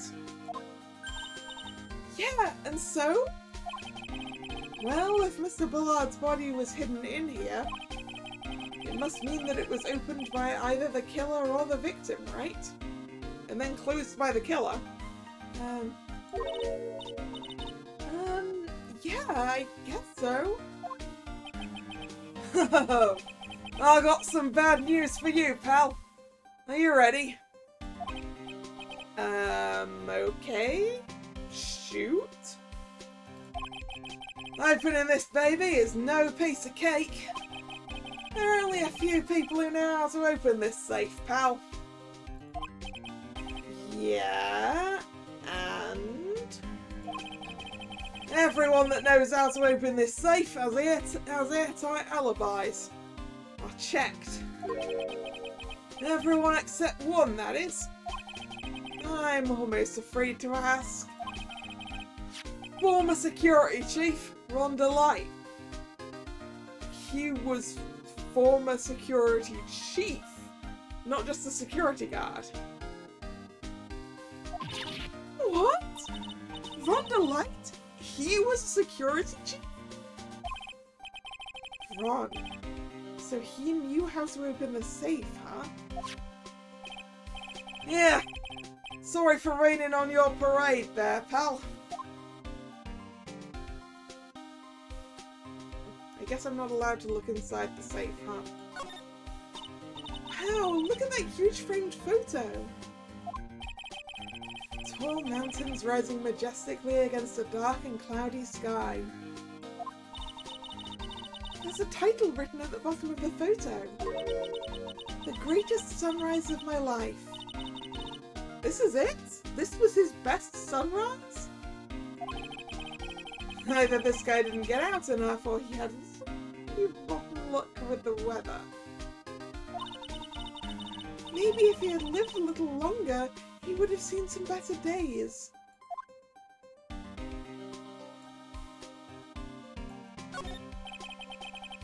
This must be the CEO's desk.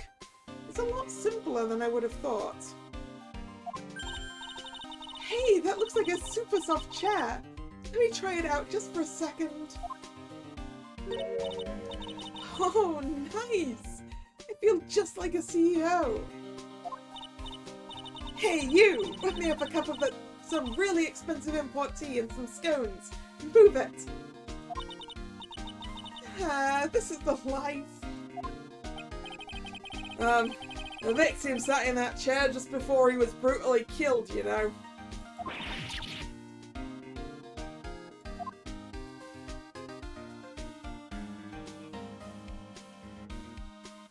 I got out of the chair, it's been way more than a second. Yes.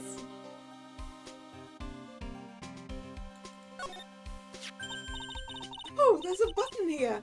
Let's see. Yeah, it's a panic button, isn't it? Hey, cut it out! Don't press that! That was pretty funny. I never knew Detective Gumshoe could jump like that.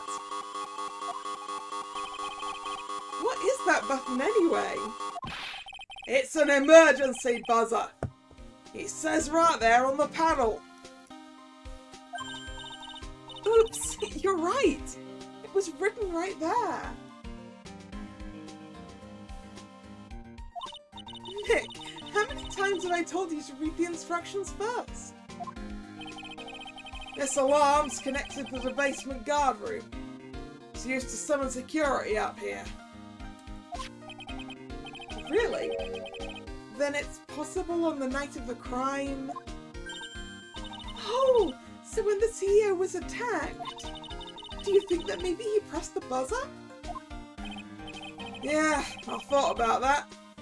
So I asked around down there, and I said that the buzzer never went off that night. Also, we couldn't find any fingerprints on the buzzer. Mr. Bullard, the victim, wasn't wearing any gloves, by the way. Just so you know. I think we'd better go and talk to that guard about this emergency buzzer. Emergency buzzer added to the court record. Connected to the basement security guard office. There are no fingerprints on it.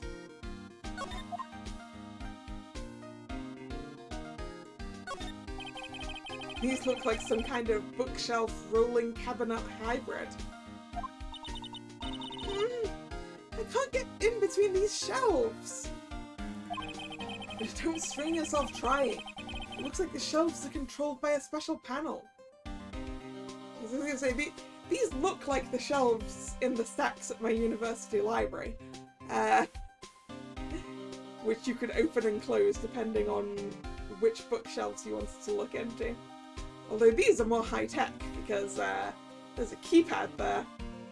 The ones in the stacks had big hand-cranked wheels.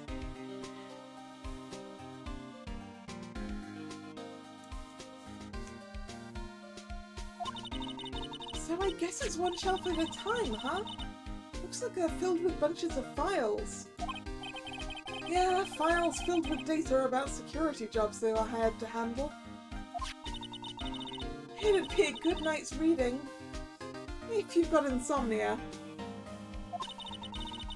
I was hoping for something a little bit more exciting, like UFOs or something. This is a security office. I don't know what you were expecting, Maya.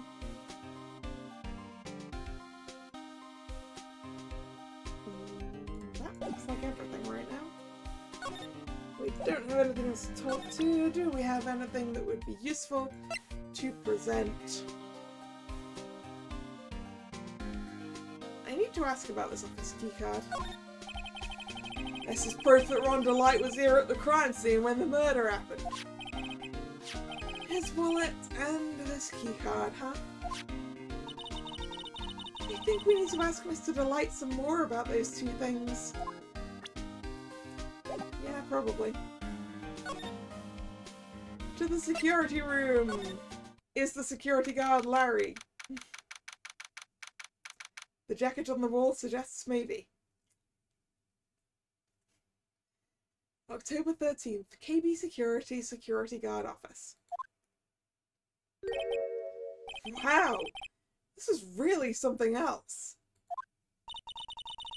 For a security guard office, it sure doesn't feel very secure. KB Security Guard. Uh-oh. I just remembered Larry might be... Hey, Nick! What's up?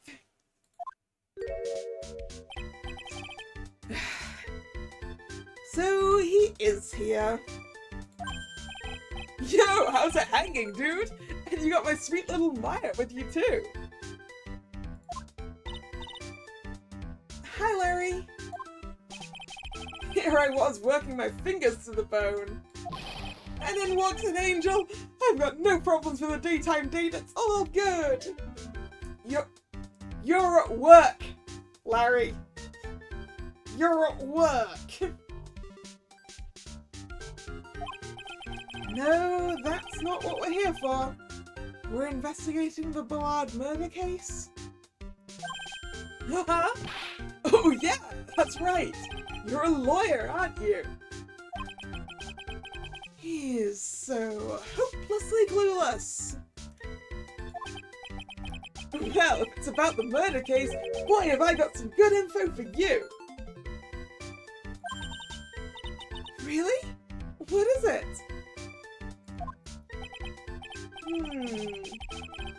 Well, I don't mind sharing with my sweet little Maya. But Nick here is a different story. Rude. But Larry, I thought you two were old school buddies.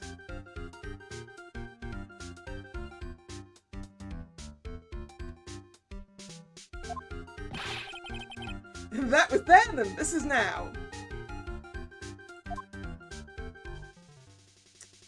Ow, Larry.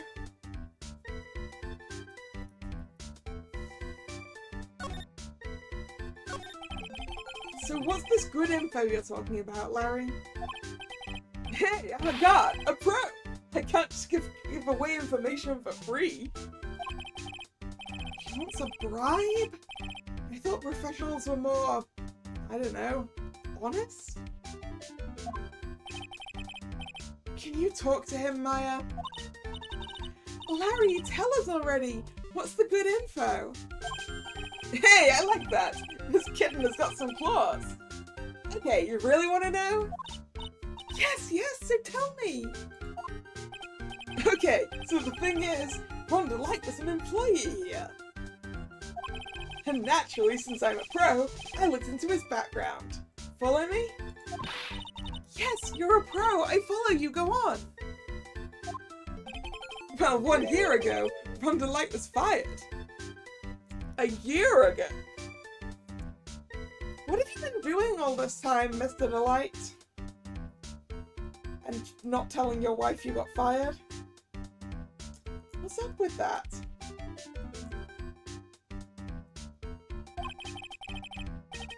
There was no warning at all. It just happened all of a sudden.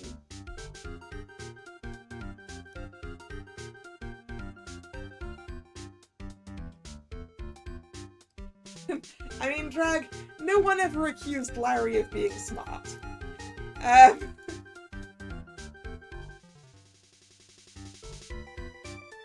We're just happy he decided to tell us indirectly. I know this is a small company, but I think that was pretty awful. I guess he must have done something bad to have gotten fired like that.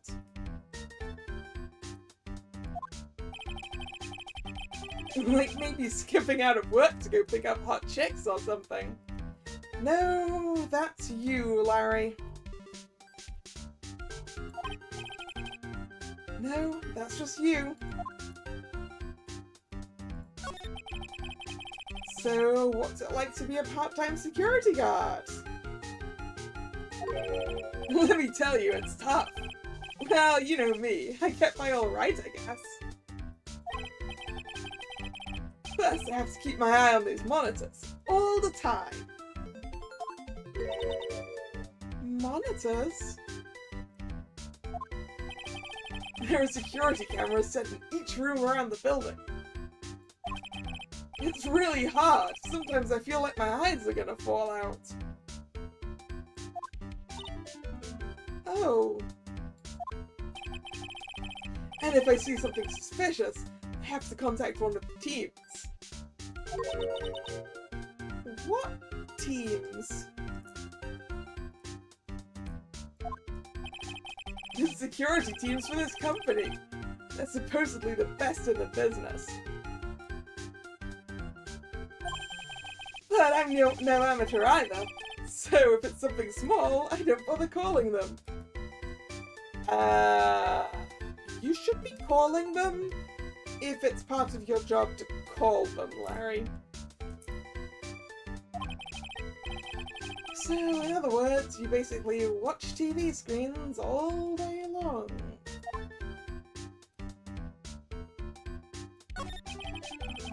You were in this office when the murder took place, weren't you? Why do you say that? This is just a part-time job for me, and I can't operate the equipment, and I'm done. Even if it is part-time and you're dumb, you're still in charge of security here. Hey, give me a break! Don't try to pin the whole thing on me! That's not fair, Nick! Huh? I don't think you can expect someone like him to take any responsibility. Anyway, the point is, you were here that night, right?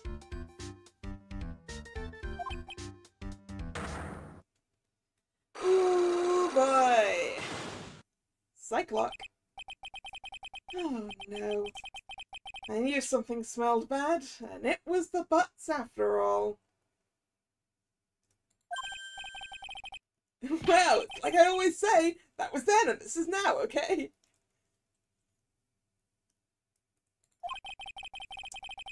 It looks like I'm going to have to break his psych locks after all.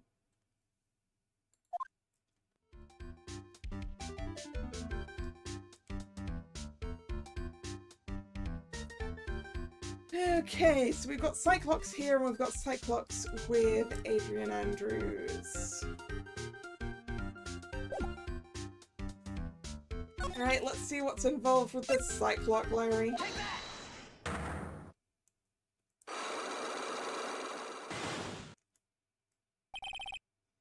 The night of the crime. On the night of the crime, were you working hard like you were supposed to? What? Huh? Of course I was. Why wouldn't I have been? But didn't you sneak out of work just yesterday to go see Ms. Delight? Yeah, but that was that, and this is this. Is there any chance that you snuck out of work last night too? Never! I didn't sneak out! I tell you what, I'll even bet you $1. $1? Wow, now that's confidence. Oh, what's with that drenched in the rain puppy look on your face? Disappointment, Larry. Do you have evidence that I left my position, or are you just pulling my chain? The evidence that Larry was not manning his station when the murder happened is the wallet. Take that! This wallet. You know about this, right? I've never seen it before. Liar, you hand-delivered this wallet to Ms. Delight just yesterday. Give me a break. You can't expect me to remember every little thing that happens. Well, I do expect you to remember something that happened just yesterday. What time was it when you found this wallet? I guess it was around 1 AM in the morning on the first floor of our company building.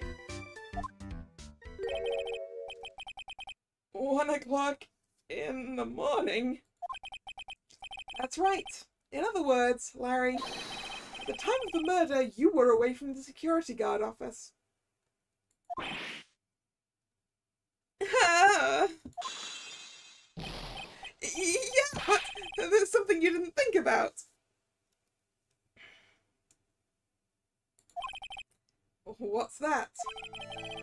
My shift that day didn't start until 10 PM. The murderer might have stuck in before then.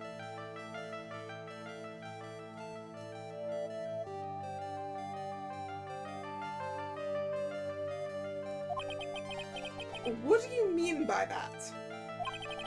If the murderer had snuck in before 10 PM, then it wasn't my fault. It was the fault of the guy whose shift it was before mine. Why do I have the feeling he still doesn't get the seriousness of this? Because it's Larry.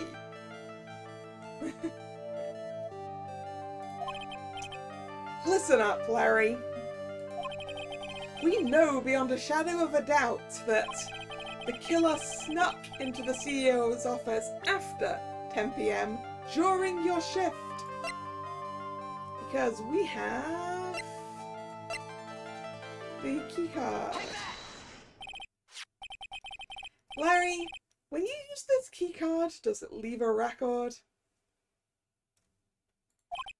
Yeah, it does. But I can't show the record to just anyone, you know?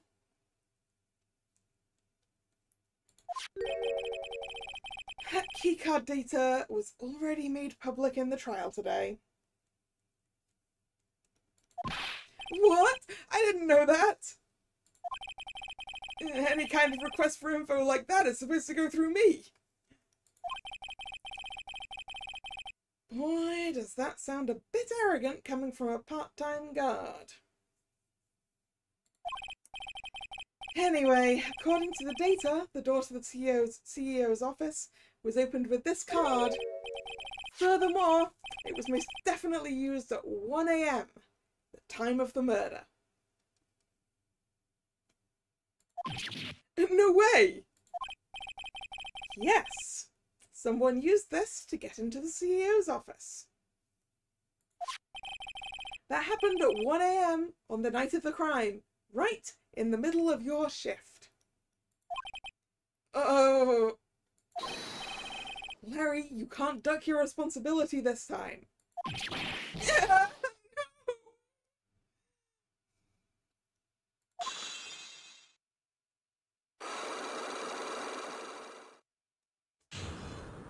Hey, unlock. Oh, I knew it! It's all my fault! It's my fault that the boss was killed! My fault! Larry... There was nothing I could do! I have important issues to deal with too, man! What happened that night anyway? My Donna happened! Huh? Your Donna? I've got a feeling about this.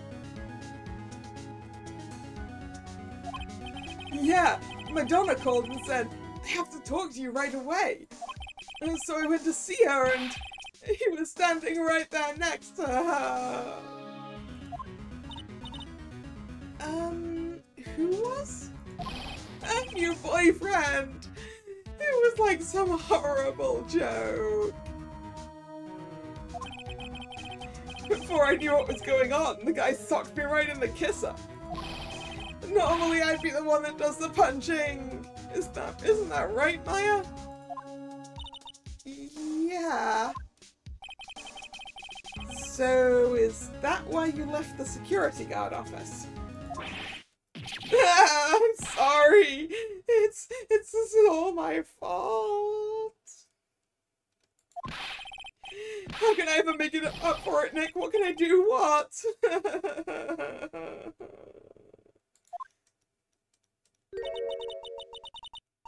He's curled up on the floor crying like a baby. Oh boy. Nick! Is there anything I can do? Anything, just name it! I'll do whatever I have to do to make up for it! I swear I will! Larry? Hey Nick, as long as he's offering, why don't you show him the evidence we've got? Ah yes, so that we can ask questions about things. She's right. Maybe we'll get at least one bit of useful information from him.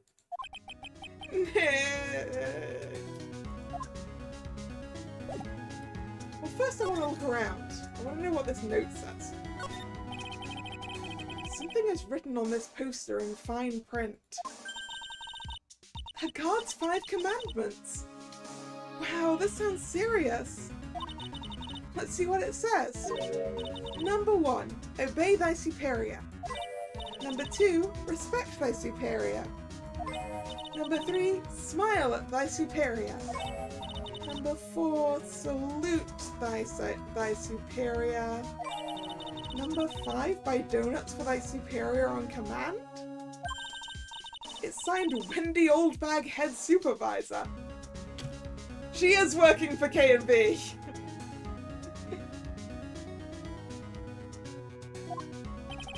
She's one tough old bird, let me tell you. I don't need you to tell me that, Larry. Cross her and you come face to face with a real, genuine ray gun. Yeah. Sounds scary, alright. Well, fortunately she's on vacation. That's why I'm so relaxed right now. Ooh, you're in for it when she gets back off vacation, Larry.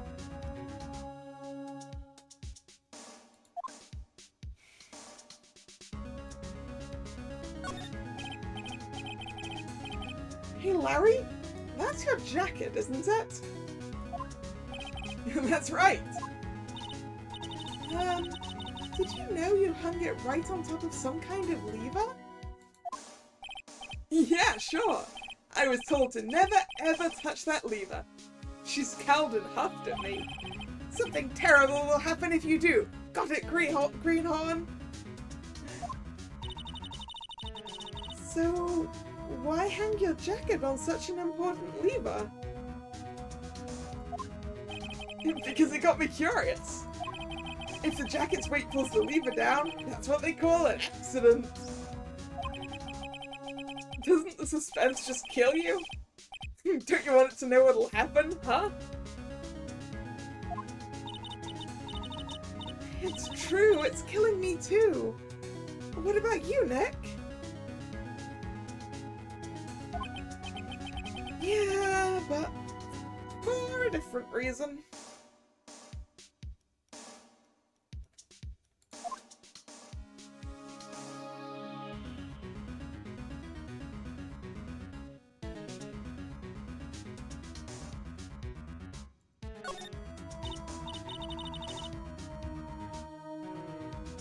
Oh, take a look at these things here. Hey, Larry, what are they?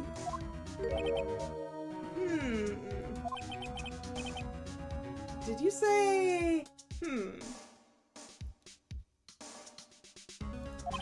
Hey, man, it's not like I have to know what they are to do my job.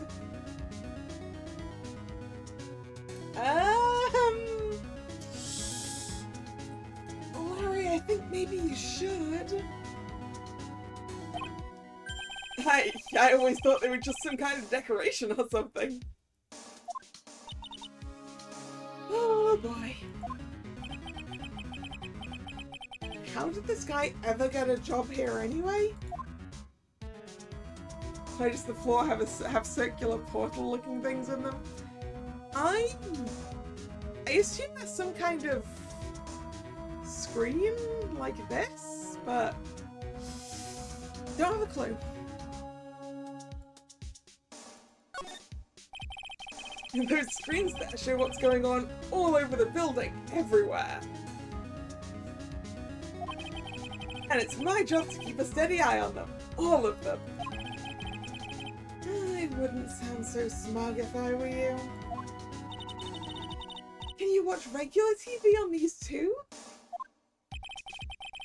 If anyone would sit here and watch TV instead of working, it's Larry. Hey Maya, I'm a pro, okay? Besides, you can't get regular TV on it. He tried.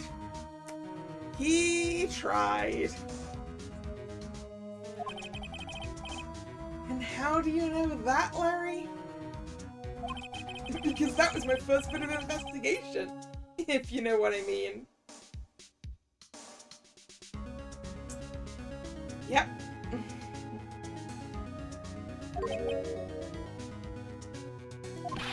I know what you're thinking. It was a professional investigation, alright?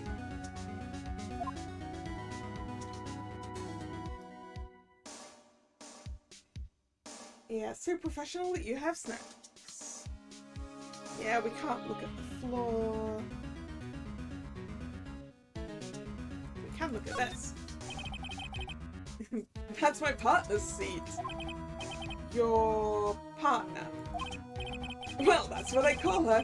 She's my superior, actually. Kind of a weird old lady. There's tea spilled all over that machine, you know. Oh, don't worry about it. Just the other day, I spilled some chocolate milk on mine. It still works fine, more or less. They really know how to build them, I guess. I thought Old Bag was bad with technology. Well, I mean, I guess working here doesn't mean she's not.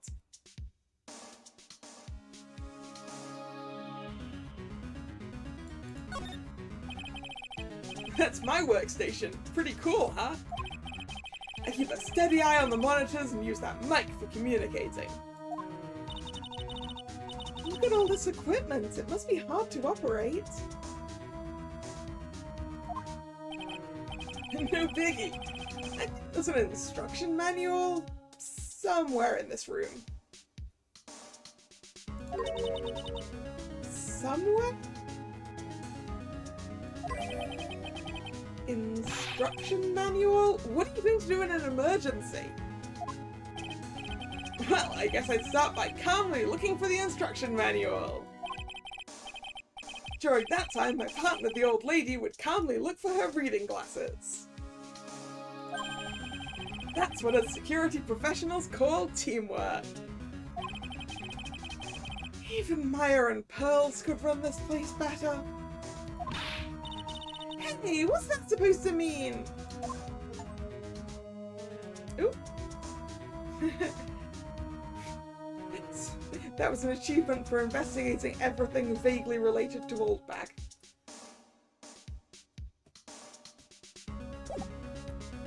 Alright, time to present Larry with things. Actually, I'm gonna switch the light on in here first, because it's getting cloudy and dark.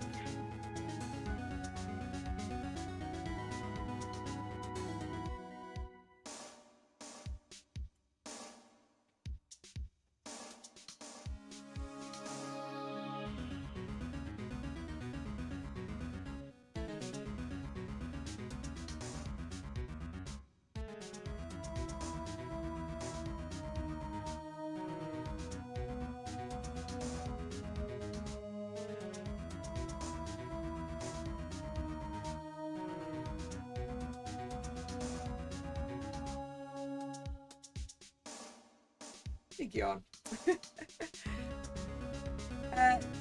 The achievement seems to be specifically for this case, so...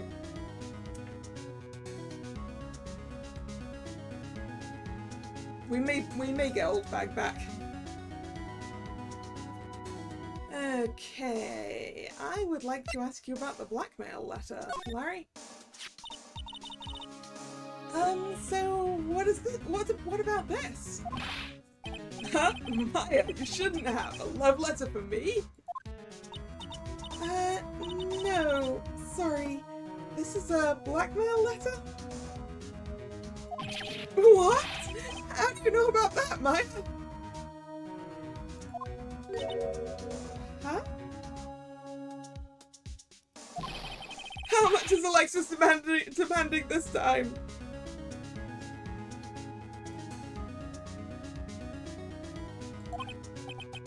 Huh? Who is this Alexis? Didn't we show him this letter yesterday too? I'm pretty sure we did.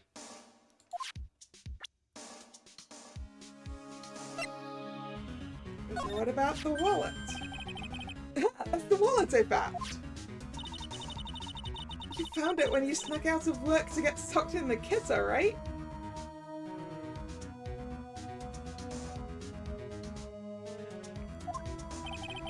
I didn't sneak out of work to get socked in the kisser.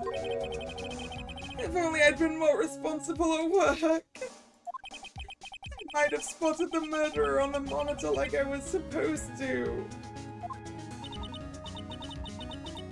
Larry, you really do feel bad, don't you? Yeah, well... maybe it's all for the best. I think it's brought Desi and I closer together. Just like they say, every cloud has a silver lining. You gotta see that old water glass is half full. Am I right?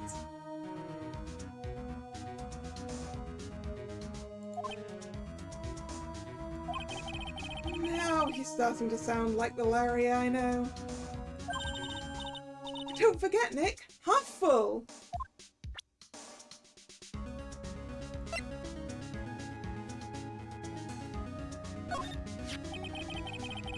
So this was the card that was used by the culprit that night? Well, going off the serial number, then yeah. This card was used to open the CEO's office door at 1 in the morning. Your client had this card, right? Then it's a no-brainer. He's the killer, man.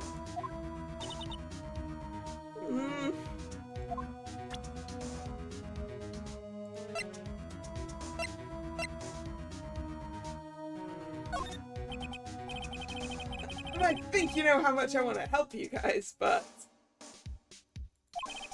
I really don't know what to say about that.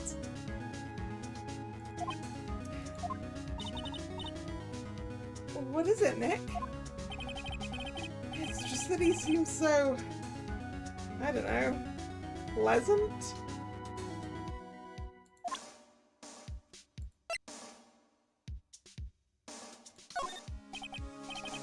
Nope.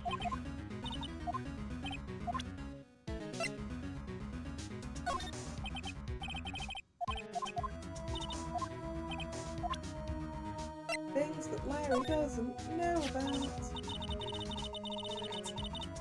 The buzzer in the CEO's office is directly connected to this room, right?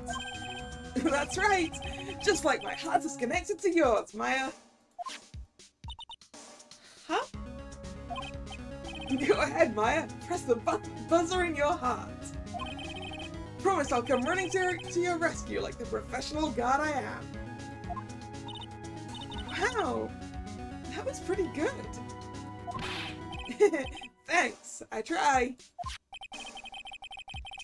Do you think you could tell us about the buzzer now? Yes, please! Please tell us! Okay, I guess so. Prepare to be wowed.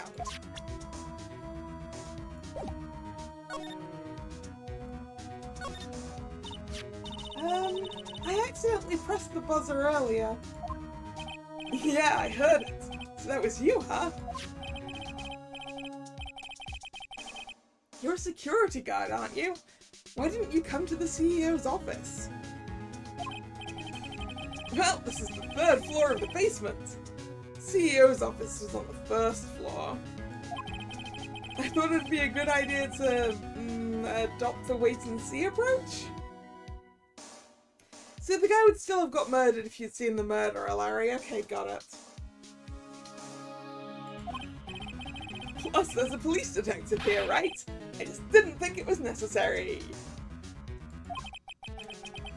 It's as if he's trying to win an award for the laziest person on the planet.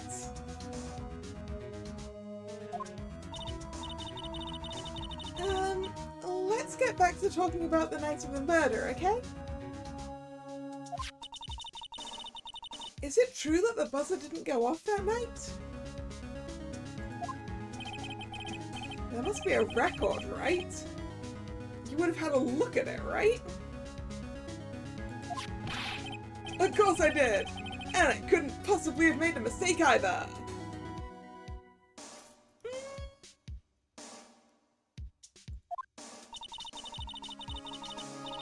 Do you think you could take just one more look for me? Pretty please?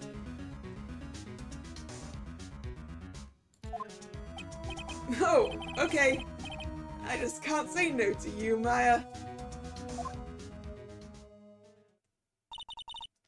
What do you think, Nick? He's probably right. I don't think even Larry could make a mistake like... Ah! Oh, what is it? What's wrong? I made a mistake. Huh? But how? It can't be! It's impossible! Okay, enough already. What about the records? That night, it went off just once. In the morning, at around 1 AM. 1 AM? That's when the murder happened!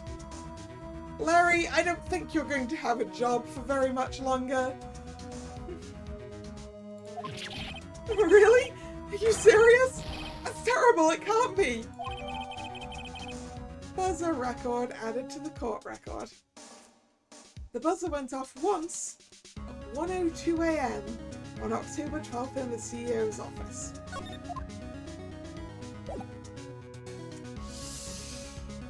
Ooh boy, Larry!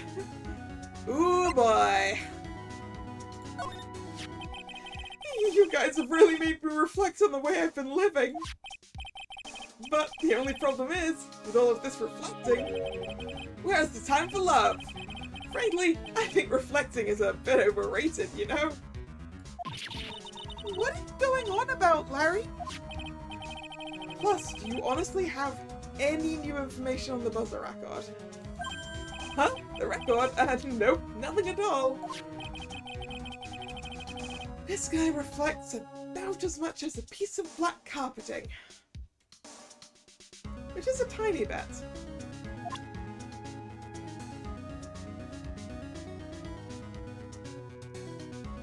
There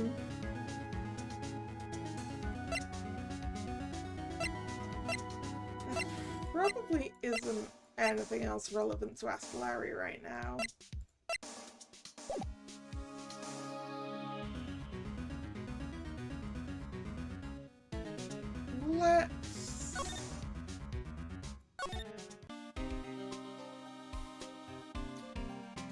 Let's tell Gumshoe. Sorry, Larry, I'm telling on you. Detective Gumshoe, about this right here. Sorry, it's hard to believe. There's a limit to how much my brain can hold. I got 2 ears and 2 eyes, but I only got 1 brain. I can see your eyes and the ears, but the jury is still out on the brain thing. Ouch! Mr. Wright, ouch! I mean, yeah, true, but ouch! Hey, Nick, if you have something to say, just come out and say it. No, thank you. I'm good. Right, we do have some locks to break here. Take that!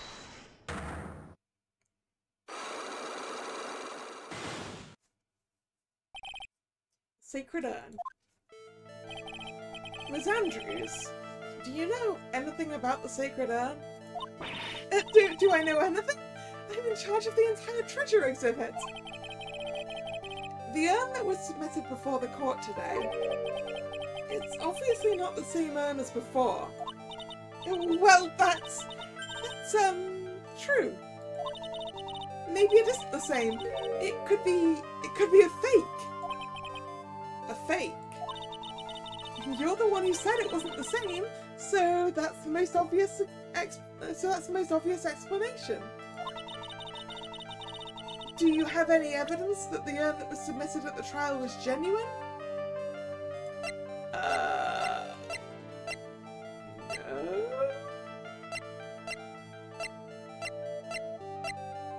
No. No, I don't. I don't think I have enough evidence yet. I should investigate and gather some more clues before I try again.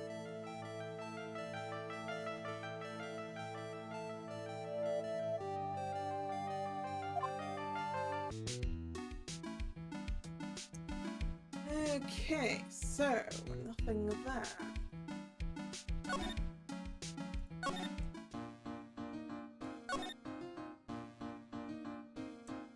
Yeah, we either need Pearl back here, or we need to go to Garain.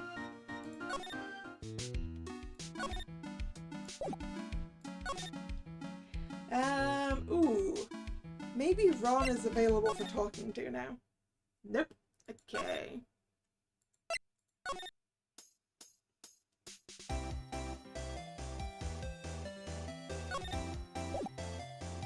Do we have anything useful to present to her? Actually, what if I present this? Because maybe she'll be able to identify if that's Ron in the back there. Excuse me, but would you take a look at this? Oh, I'm sorry, I haven't the faintest idea.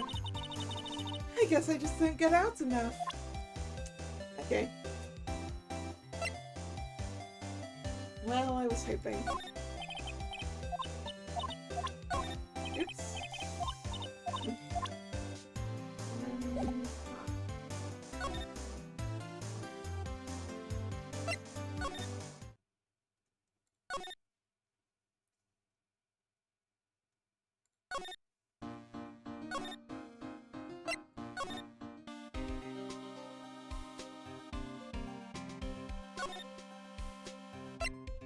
Maybe there was some more stuff we can ask Larry about.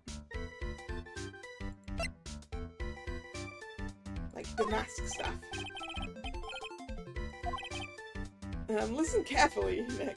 I know you don't think much of me as a person, but I'm no thief, and I would never wear a goofy getup like that. Nobody ever accused you of being a thief. It's too much work. Making plans, writing calling cards, etc. I'd rather pull a dine and dash at the burger joint.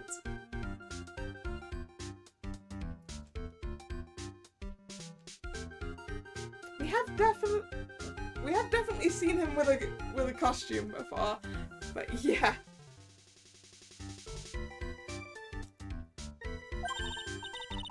Burgers! I love burgers too!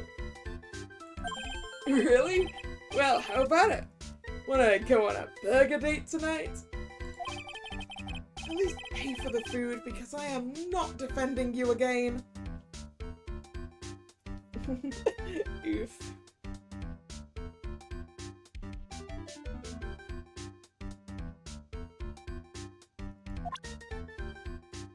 Okay, so we've asked him about that. What about the golden statue? Oh, we did. I feel like we did this before, didn't we? This is one of Korean's greatest treasures. I used to have zero interest in all of this old junky stuff. But now that I'm a new person, well, I can kind of see the appeal. Hey, I got it! Why don't we all go visit one of those musty old temples next time? I think I could actually learn to like this new Larry. Oh dear. Yeah, but he still hasn't told us anything useful.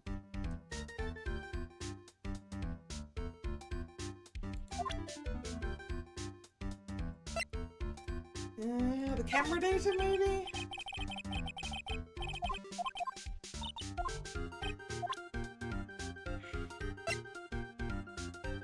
The treasure exhibits, that'll get us the same thing as this, and that'll get us the same thing as that as well, I think. Security camera photo. Okay, that's the same thing about the thief.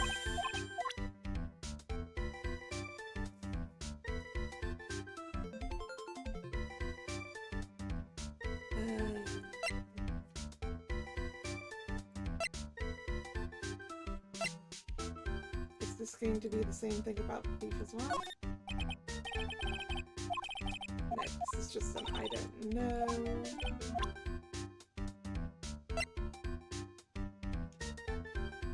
And we asked him about that, okay.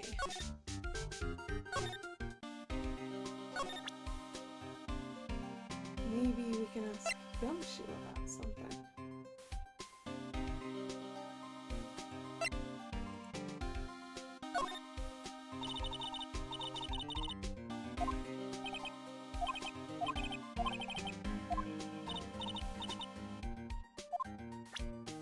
She's a limited brain.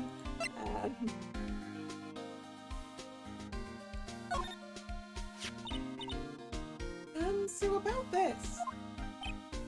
Huh? What was that? Hey, wait a minute, Maya. What's wrong? You copied that data without permission. Don't show it to him. He might get mad at us. So, what are you two whispering about? Oh, it's nothing. It's just my billfold. That's a pretty thick billfold you got there, pal. Now I really want you to show it to me.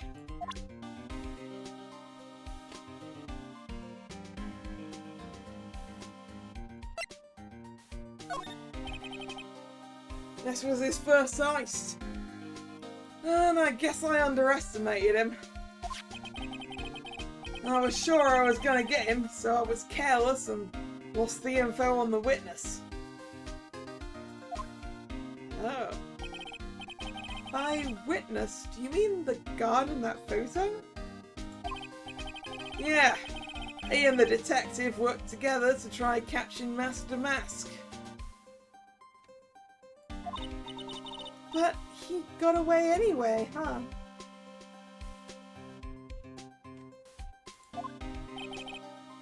That guard. I got a weird feeling I've seen him around lately.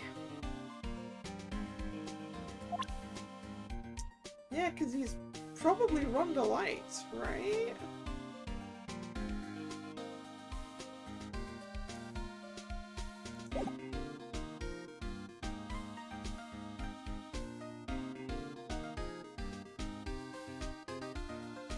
Alright, where do I need to go?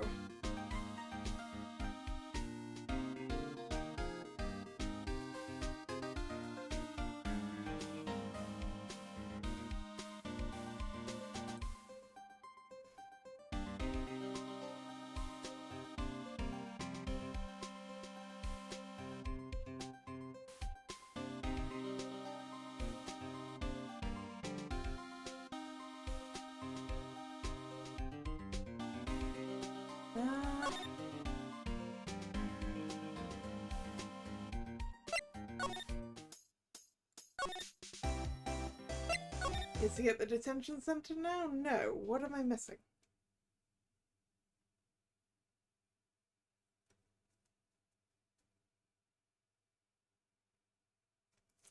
Ah, right.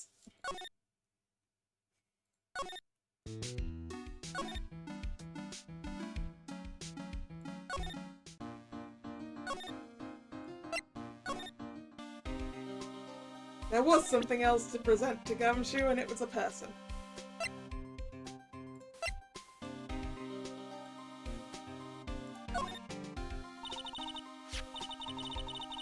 Detective Gumshoe, tell us more about Mr. Shane Bluebard. That's Kane Bullard, not Shane Bluebard, pal. Oh, yeah. The victim in this case just doesn't make much of an impression on me. Well, you were the victim up until Mr. Bullard was found dead. Yeah, and his body wasn't discovered until this morning. Anyway, we don't have enough information yet. Can you help us out? Sorry, I'm actually a little confused myself. For some reason, I'm just blabbing like an idiot right now. Okay, Nick, now's our chance to get more info on the victim, so hurry up and ask.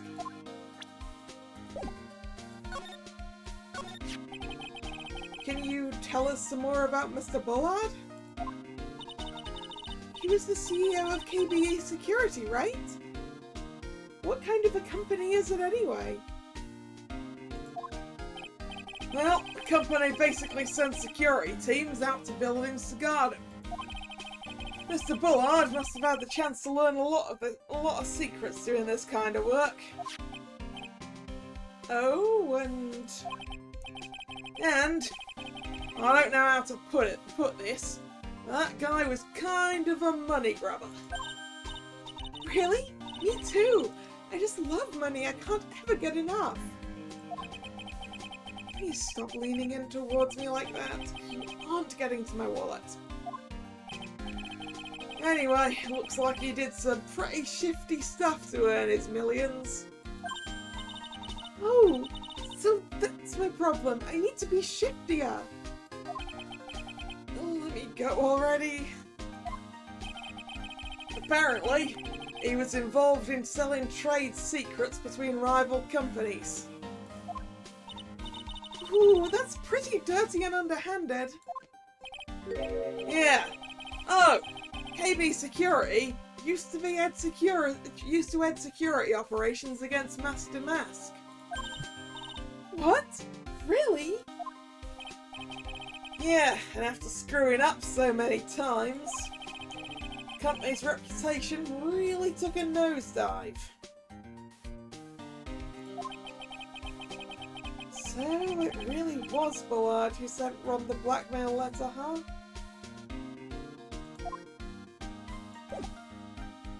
Right. Okay, so now, I assume, we can probably go to the detention center. October 13th, detention center, visitors room. Mr. Wright! Mr. Delight, did they finish your interrogation? Yes, but please don't leave me alone anymore! Mr. Delight, you lied to us before, didn't you? Well, you see, on the same night the Sacred Urn was being stolen from Lordly Taylor department store, a blackmail letter you got summoned you to KB Security to hand over some money. And then, that's where the CEO, Kane Bullard, was murdered. But there's only one Ron Delight, am I right? So the only question is, where were you that night? This time I want to hear the whole truth. Your life depends on it. Okay.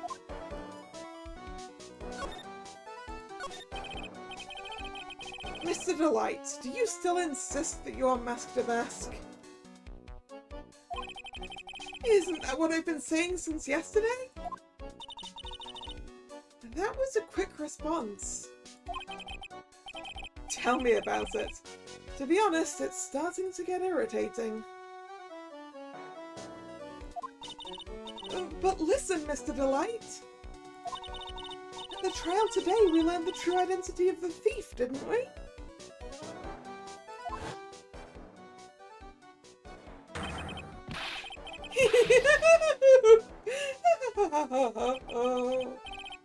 Take a good look, everyone!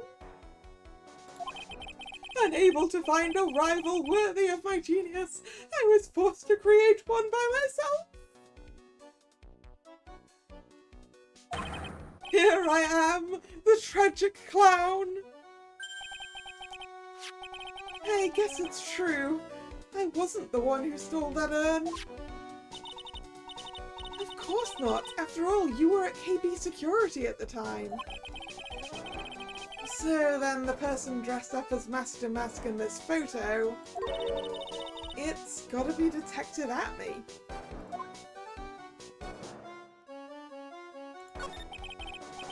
So that night, you didn't go to Lordly Taylor, you went to KB Security, right? Yes, I went to KB Security at the time the blackmail note said I should. Alright, what happened next? Well, I used to work there, so I knew where the CEO's office was. I knocked, but there was no answer. So I used the keycard to unlock the door. Why did you have the keycard if you don't work there anymore? That's probably when he dropped his wallet.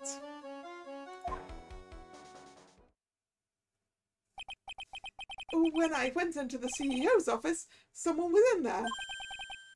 Someone? Oh, that looks like Atney. Then suddenly they bashed me over the head. Bam! Was it Kane Bullard that hit you? I don't know.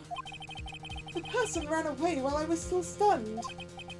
When I came to my senses, the sight I saw left me speechless. The dead body of the CEO was right there in front of me. I thought I'd die myself.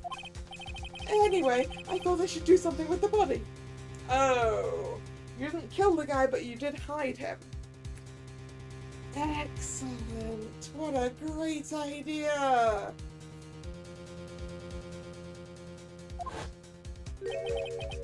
So that's why you put it in the safe? Yes, that's right.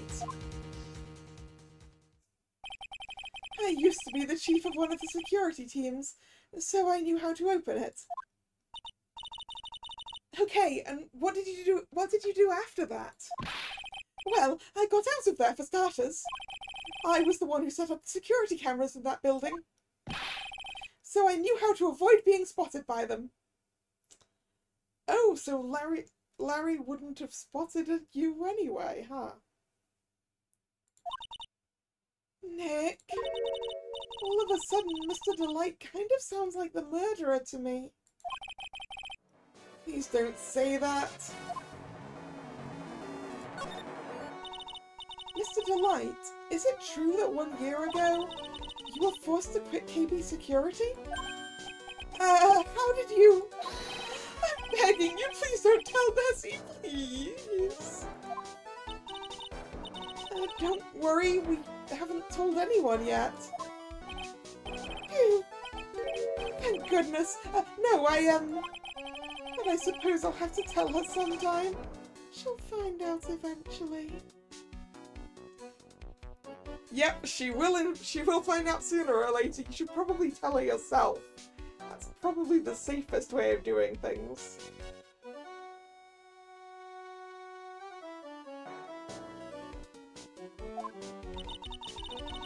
Why have you been hiding it from her anyway?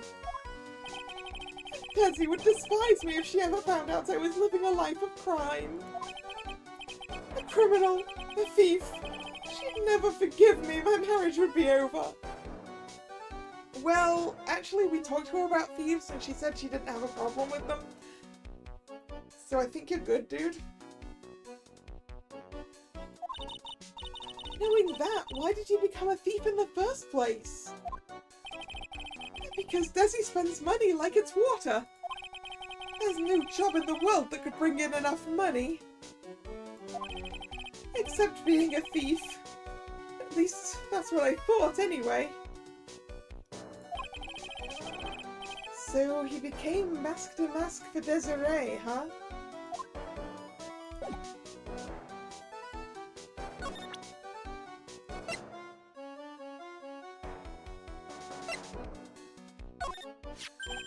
Hey, this is an article about my debut heist. Boy, that was a tough one. Before I knew it, they were hot on my trail. But Mask to Mask, he must have gotten away, right?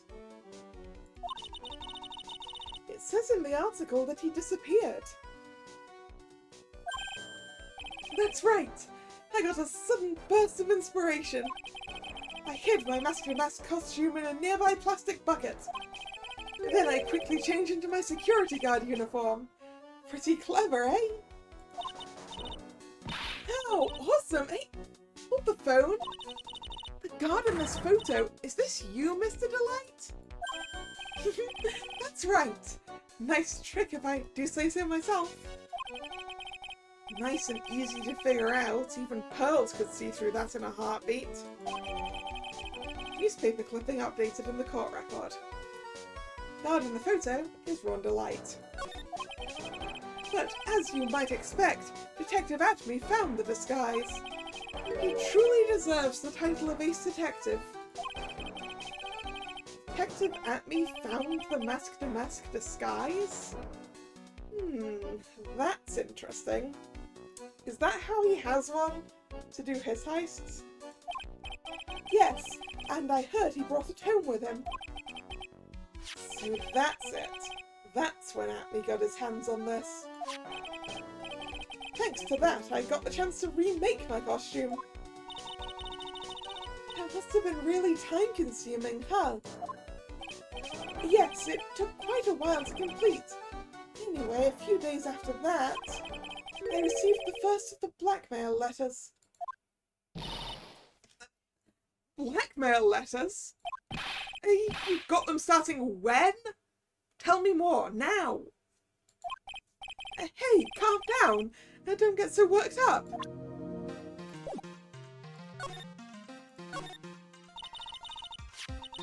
This blackmail letter, is this the first one you got? No, of course not! But this is the first one that's ever called me out to a specific location. So, did you start receiving blackmail letters after this incident? Yes, just a few days after the Tear of Emanon heist. That first letter, it said, "I know you did it." So, someone found out about your true identity? Just like that? It's not easy being a master thief, you know. "I've got proof that it was you, so give up," it went on to say. So in the end, I had to give up the treasure I went through all that trouble to steal. Is that right? Hey, hang on a second. What do you mean you had to give it up? Oh, don't worry. After I put the jewel in the safe deposit box not as specified, someone sent me $10,000.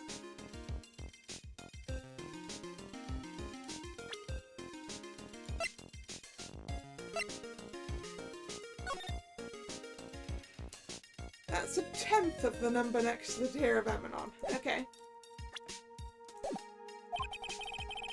No one said anything about me being worried, you know. After that, I started getting the plans in the mail. Plans?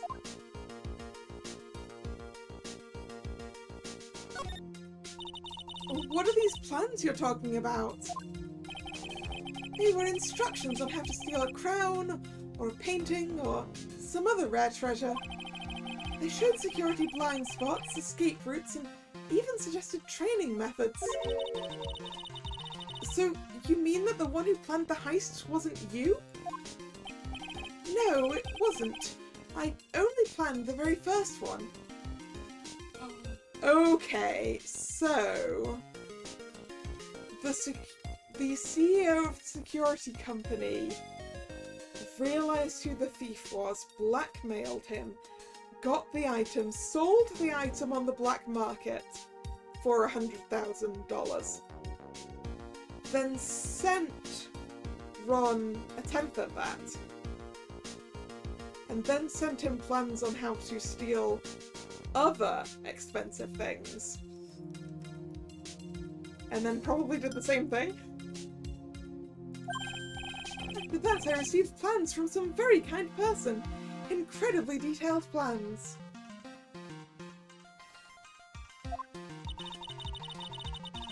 It sounds like Mr. Delight is thankful to the person that was blackmailing him. So Ron Delight was Mask to Mask after all? But someone else is behind the thefts. Someone who planned them all out in detail.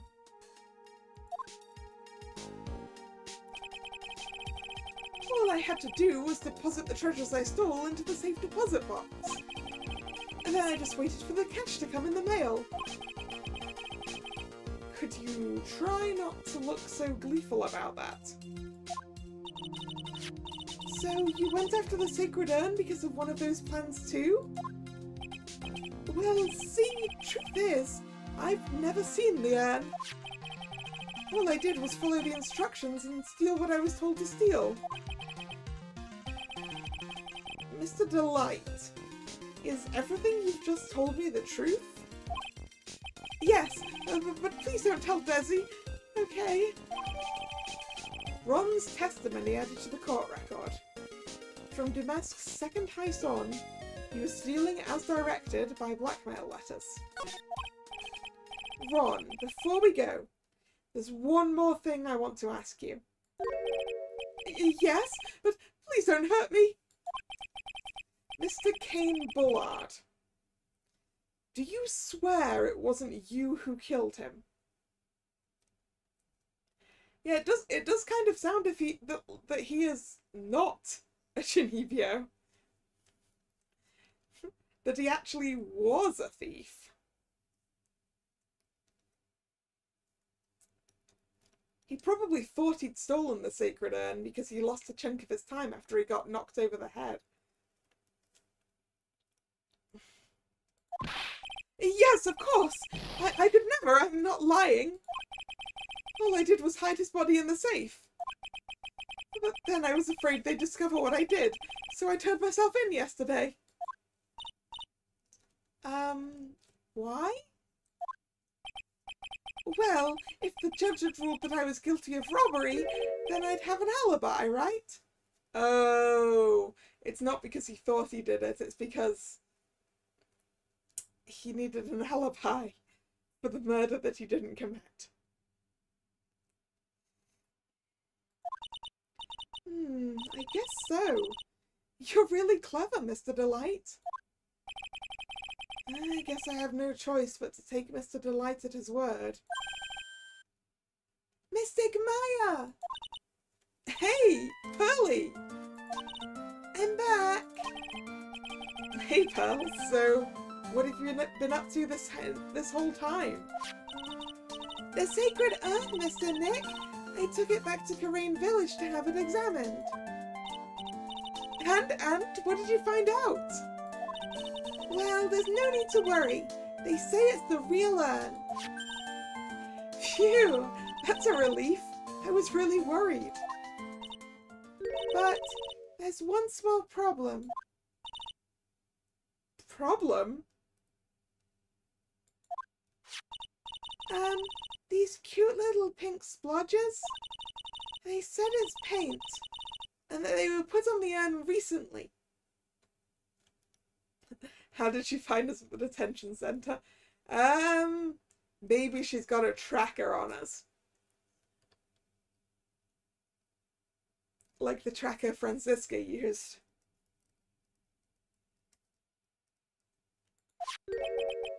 Why are we talking about the pink splotches again? What's the big deal? What's the big deal? We've got to find out how they got there. That's the big deal. Yes, Mr. Nick, we've got to find out how they got there. Okay. We'll go find out how they got there. Oh, please don't forget about me.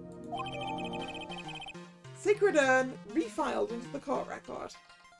Found in Atmy's office, covered in pink splotches, but it's the genuine article. Well, back to the basement where the pink splotches are then. After I've gotten myself some more water again. Be right back.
I'm back.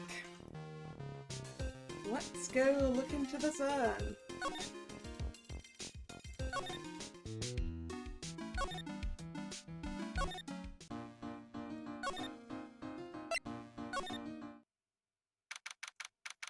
October 13th, Lordly Taylor Basement Warehouse. Oh, Pearl, how nice to see you. Hello there. I haven't seen you around lately. What have you been up to? Well, actually, I was having this urn examined. Oh, I see. Maybe if we take another good look at this urn, we can figure out the mystery of what actually happened here. Nick, let's look around one more time. Yes, can we actually look at the paint now? This box, there's something about it that's bothering me. That's the box that the sacred urn was in. It looks like there's some pink paint on it too. And it's definitely the same colour as the stuff on the urn. I think I know how the paint got on it now. Alright, let's investigate again, Nick. Urn box added to the court record, finally. A wooden box that had the sacred urn in it. Has pink paint stains on it. Right, can we now go look at the other bit of pink paint? Looks to me like it's been dry for several days. There's something suspicious about this paint mark. The bottom left part of it is shaped oddly and it's shocking pink. Mr. Nick, could it be that this odd shape is... Yeah, I'm pretty sure this is it. That's the box the sacred urn was in. If you look here, there's a little bit of paint on the box as well. Wow, you're right! Look, it matches!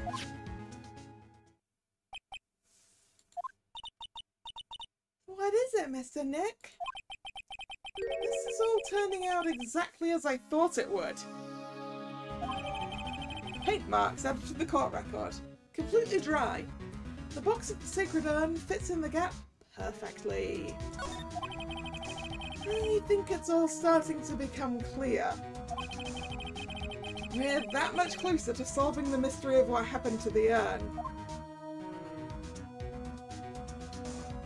Yeah, the urn must have been here whenever what happened with the paint happened.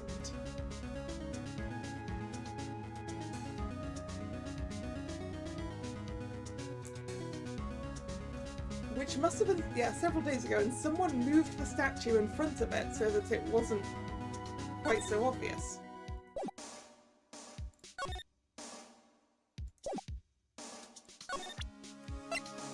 Alright, Adrian.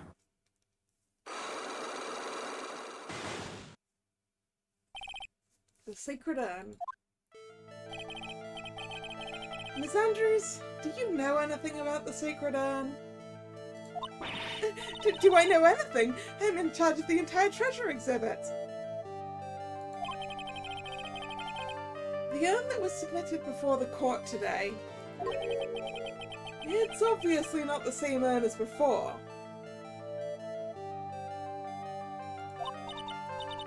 Well, that's true. Maybe it isn't the same. It could be a fake. A fake? You're the one who said it wasn't the same, so that's the most obvious explanation. Do you have any evidence the urn that was submitted at the trial was genuine? Yes, I do now. Nope, there it is. Take that!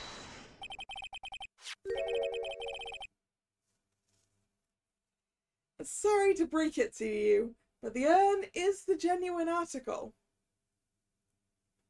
You're curious as to why she fixed it. I'm guessing it got broken again. And she, being an adult, was able to piece together the name correctly, I guess.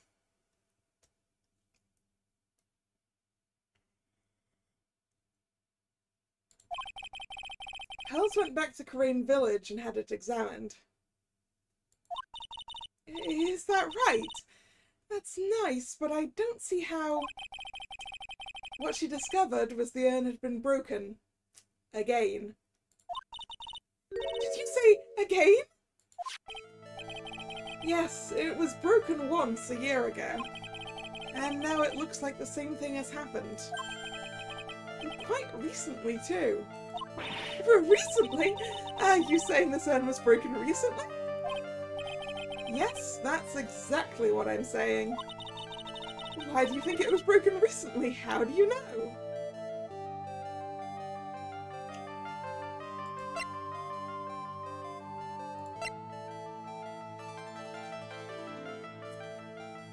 How do I know that it was broken recently? It's about the paint, right? Welcome back, Nick. It's gotta be the paint, right? But how?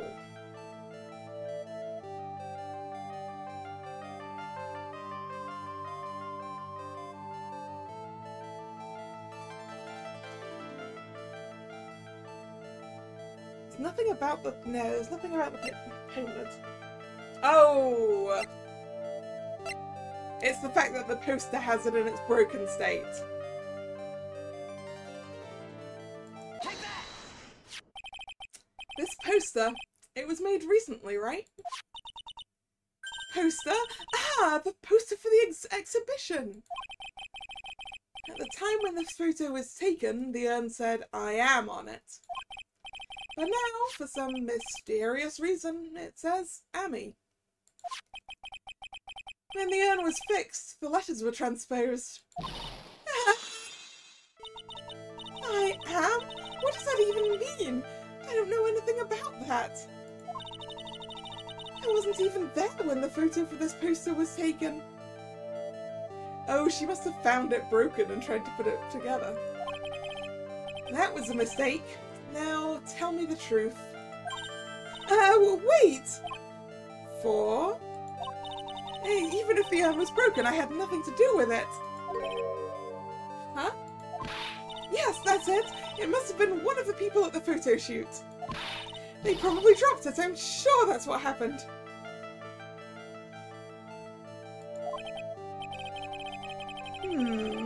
Looks like she's not going to give up that last sight clock so easily.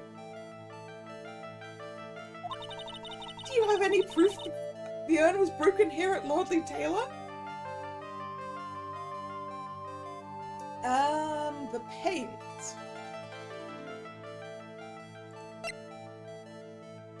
For that, do I need to just show the urn with the paint on it? Or do I need to show the stuff about the paint?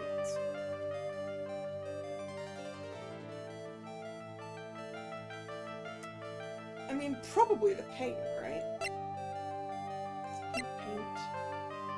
Yeah, let's go with the paint that's definitely here at Lordly Taylor.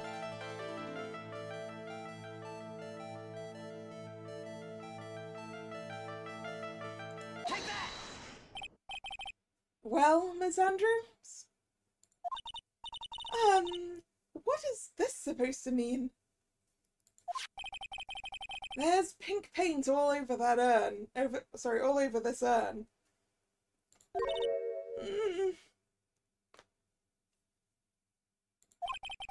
And there's pink paint all over the floor and walls of this basement warehouse. In other words, this urn was broken here.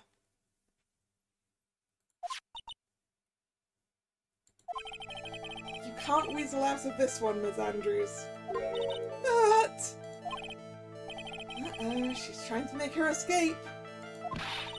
But you can get pink paint anywhere. Well, there's none in my office, that's for sure. Well, there is in my room. Liar. Anyway, there's the paint on the urn and the paint on the floor. There's no proof that it's the same paint. Come on, this is getting ridiculous. The proof linking the paint on the urn and the paint on the floor is the paint on the box.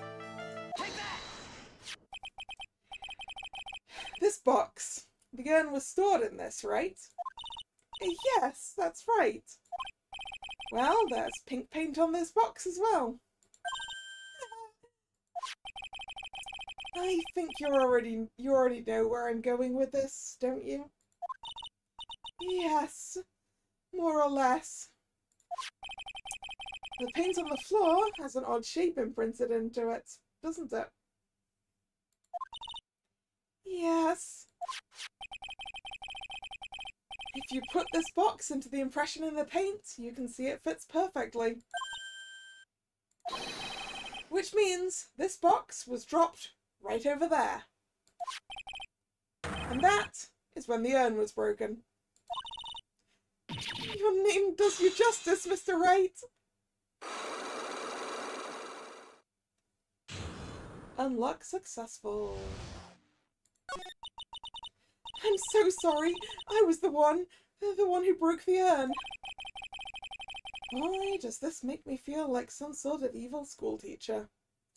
I'm a terrible person. Not only did I break it, but I tried to hide what I did. Well, that's not so hard to understand, is it, Pearly? No, not at all. I know just how she feels. It happened about 2 weeks ago, just after the poster photo was taken, on the same day the urn arrived here. I thought I'd put it away down here for safekeeping.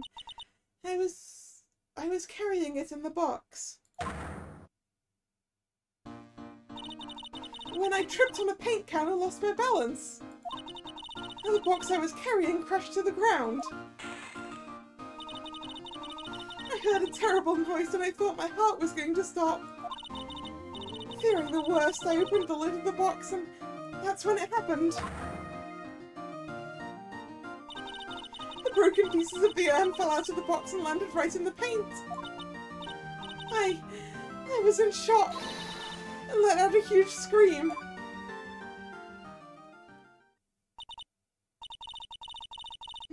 I can totally see how that could have happened. Yeah, as clumsy as she is, I'm sure Maya understands. Why was there a paint can lying on the floor anyway? Good question, that is clearly a health and safety risk. Well, I knew it was the most important treasure in all of Korean Village, so I tried as hard as I could to fix it. Fortunately, the shards were pretty big. And that's when the I am got changed to Annie. I didn't know how it was originally written. But any sane person fixing it would have assumed it said Annie. Any sane person? Really? Oh, Pearls.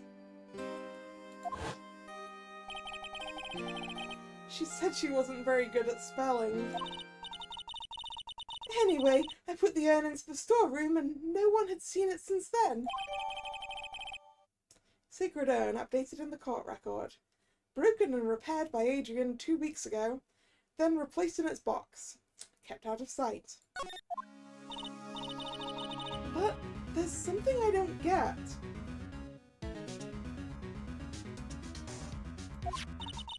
When we first came here, I didn't see any paint stains. Well, that's because it was so ugly and embarrassing. I used the golden statue to cover it. The Ambi Faye statue. Ha! The first time that we came down here, it was on the night that the sacred urn was stolen. Why didn't you just mop it up?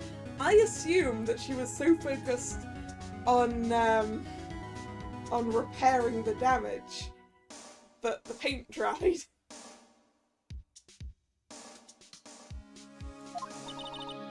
But Mr. Nick,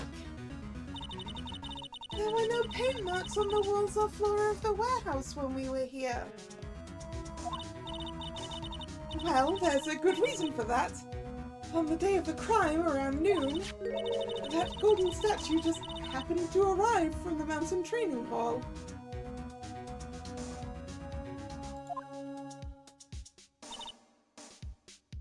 And I realized that the statue would be the perfect size for covering up the paint stains. That's why I put it where you first saw it. I see. Now it makes perfect sense. But there's still one thing I find strange. What is it, Pearl? The day after the urn was stolen, we came here again. At that time, the statue had been moved and the paint was clearly visible. She's right about that.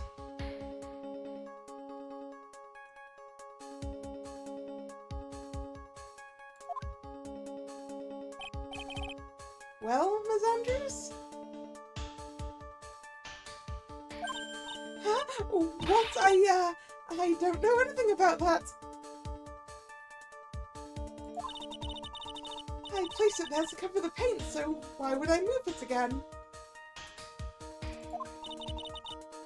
Well then, who was it? Who would have done it and why?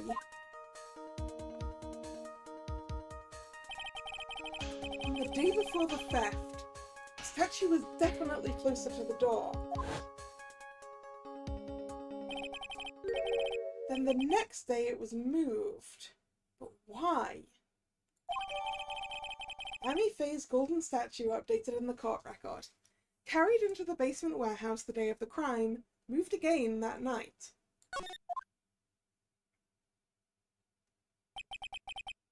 It looks like there's some connection between the sacred urn and the murder case. Why? Why do you think so, Nick? Because that night, the real thief, Rhonda Light, was at KB Security.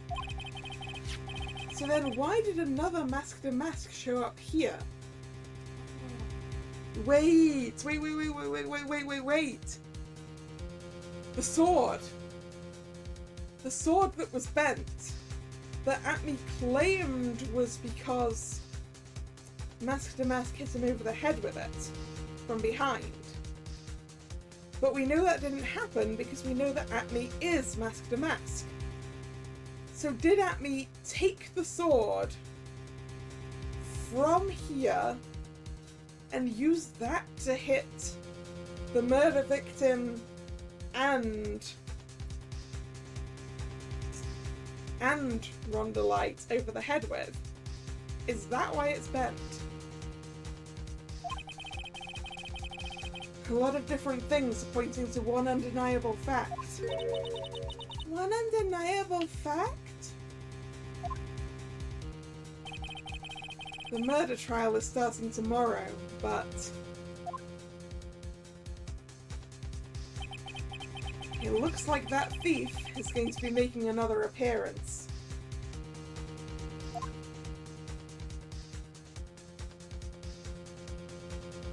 To be continued.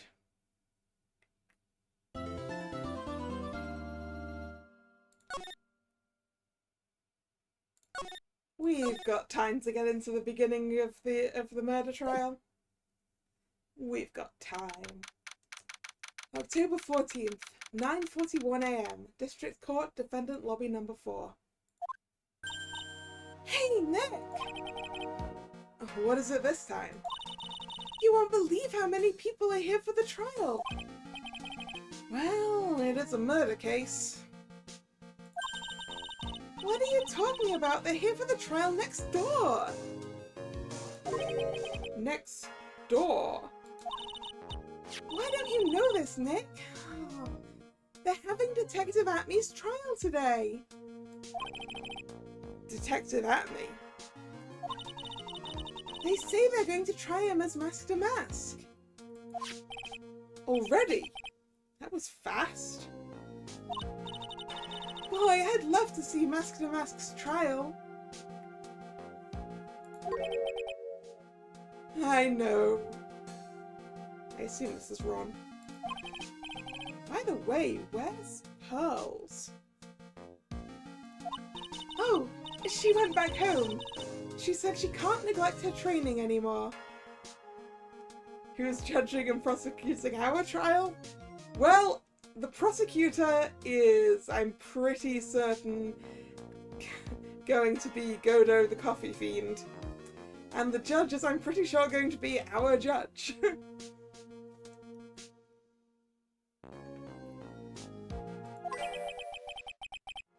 I know you don't like me. Pearls has really gotten into her training lately, huh? Yeah, ever since that incident last year.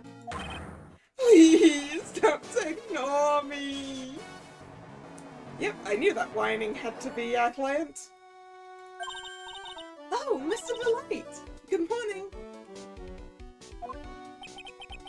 No one likes me. No one would notice me, even if I killed someone.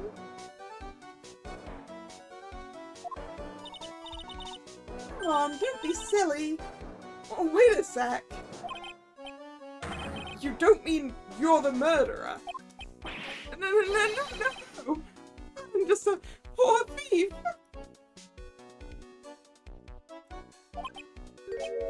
No, wait, that's not right. A thief can't really be poor. I mean, given that you were giving your stuff away. Now, let's see. According to Mr. Delight,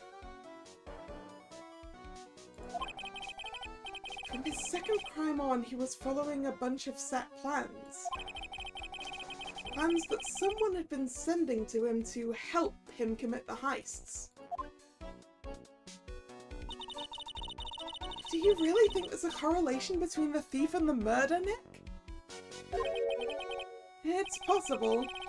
But today's trial is a race against the clock. Huh? How come? Let's just take our time like always.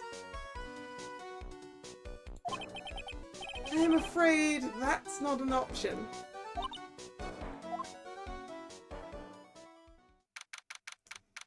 October 14th, 10 AM, District Court, Courtroom number 6. Ooh. Is that the highest numbered courtroom we've ever been in? I don't know.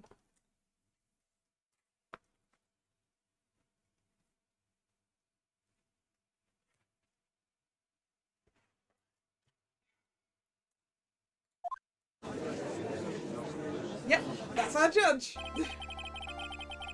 Court is now in session for the trial of Mr. Ron Delight.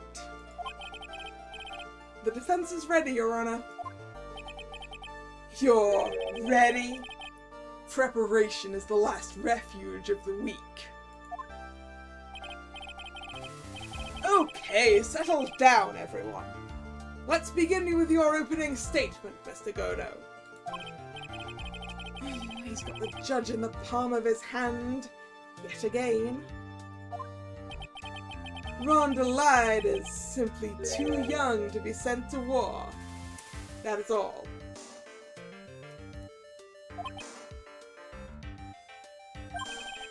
I'm afraid I have no idea what that means, Mr. Godo. Then you need to get out more, Your Honor. Life is war. But that is exactly why you must be more precise in your wording. That's all my statement means. You understand now, right? I see Godo has obtained his first copy of the trial. Yes. Well then, let me briefly summarize the details of this case.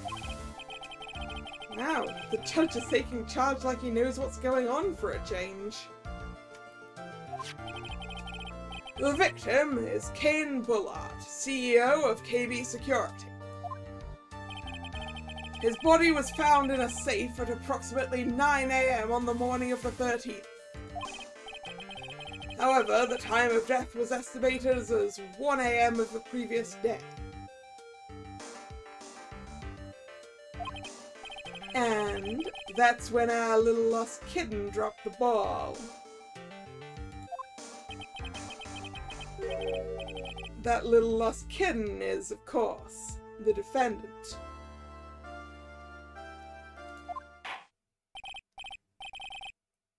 Very well then, Mr. Godo. Please call your first witness. Is it Gumshoe? Please let it be Gumshoe. I never drink more than 17 cups of coffee during any given trial. 17. Wait, yesterday was your first trial.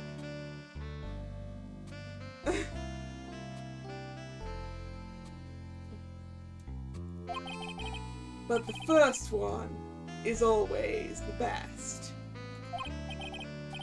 Mr. Godo, your witness?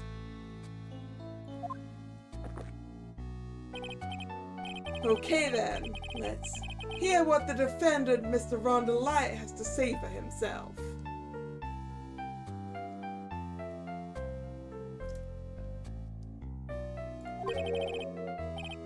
The defendant? Well, Mr. Wright, does the defense have any objections? It may be a bit of a disadvantage having the defendant testify, but I remember when Mia was defending me. She allowed me to testify so that she could do the cross-examination. She put a lot of trust in me back then.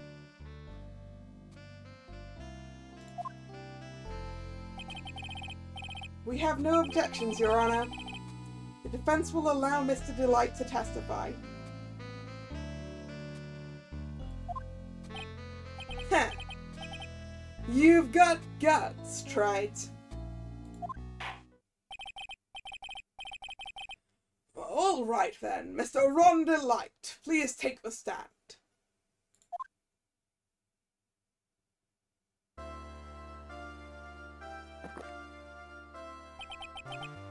You did it, didn't you? Yes. What? No, that's not true.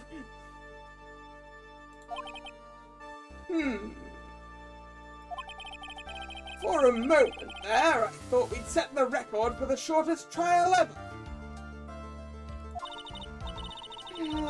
Well, Mr. Delight already looks plenty guilty with that face he's making.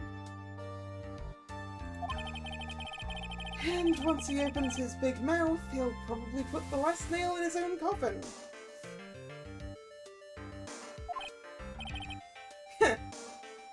Very well. Now then, can you tell me something? If you didn't kill Bullard, why did you go to KB Security? Well, that's kind of hard to say. Boy, I wish I could go home. Now then, let's hear some testimony about what happened.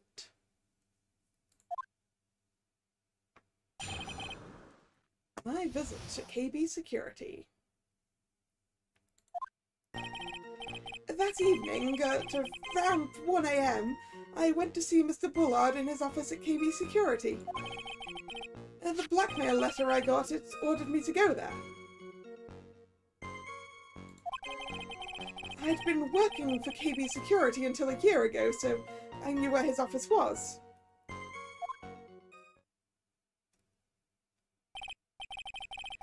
"1 a.m. The exact time the murder took place. Oh, coffee number 2! The weak get washed away by the tides of fate. Strong drink it up. Ha! It's better today too. Just like my destiny.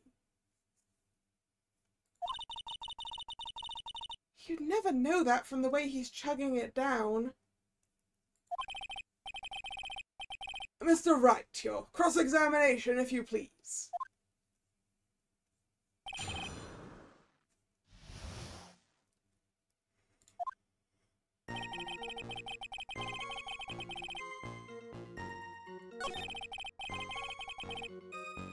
Hold it! It's ordered you there. It was the first time I'd gotten a blackmail letter that ordered me to go somewhere. Does that mean you've gotten other blackmail letters then? Oh, of course. They'd say things like, steal this or take that. Why don't you save those for later, Mr. Delight? Please don't say any more. Now, what should I do? Press harder, even though we just said let's not talk about that. So, what did the blackmail letter in question say? It said to bring $50,000. Money, eh? A perfect motive for committing murder. Oh, but wait!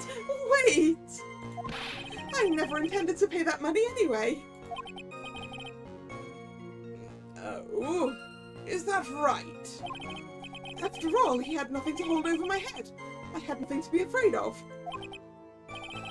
An important point indeed. Witness, let's have that added to your testimony. Yes, sir. A muddy mud skipper in outer space has a better chance of surviving than I do. I rolled the letters green instead of black. I don't think that the envelope has any bearing on them being called blackmail. I don't know. Why are blackmail letters called blackmail letters?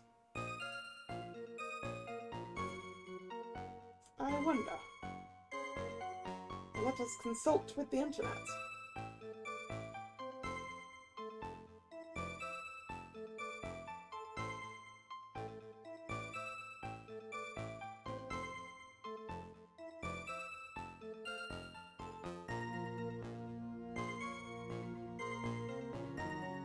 I mean, I'm going to assume it's because it's bad stuff in the mail.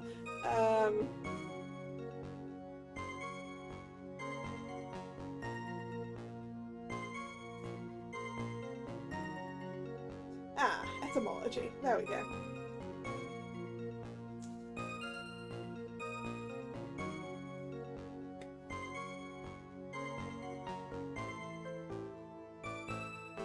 It's not even from mail in the first place.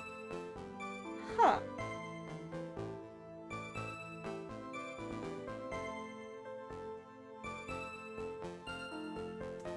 So it's derived from the word for mailing, which is apparently basically a protection racket.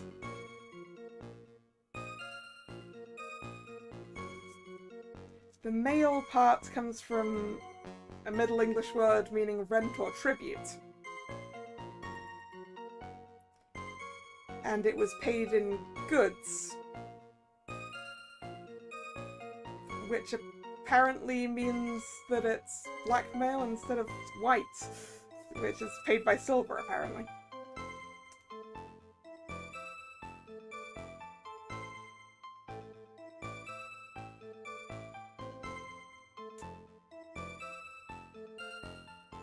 Well, I learned something today.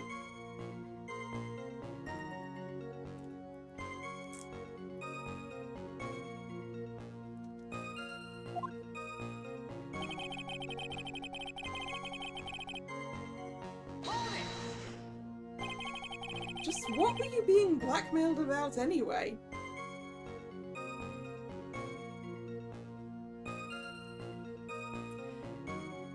It's basically... Well, because it was also to do with being threatened into things anyway. So I guess it's paying off the bad guys with stuff instead of paying them off with money so that they don't attack you. I guess.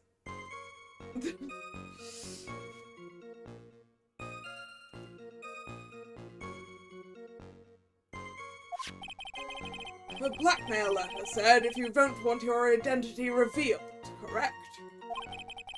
I'm sure it was referring to the whole mask to mask thing. But I wasn't worried. Mr. Bullard didn't have anything on me. He didn't? Anyway, I don't care what anyone says about me. Just as long as Desi believes in me. So that's why Mr. Light didn't believe he was mask to mask. That's why I knew they were just hollow threats.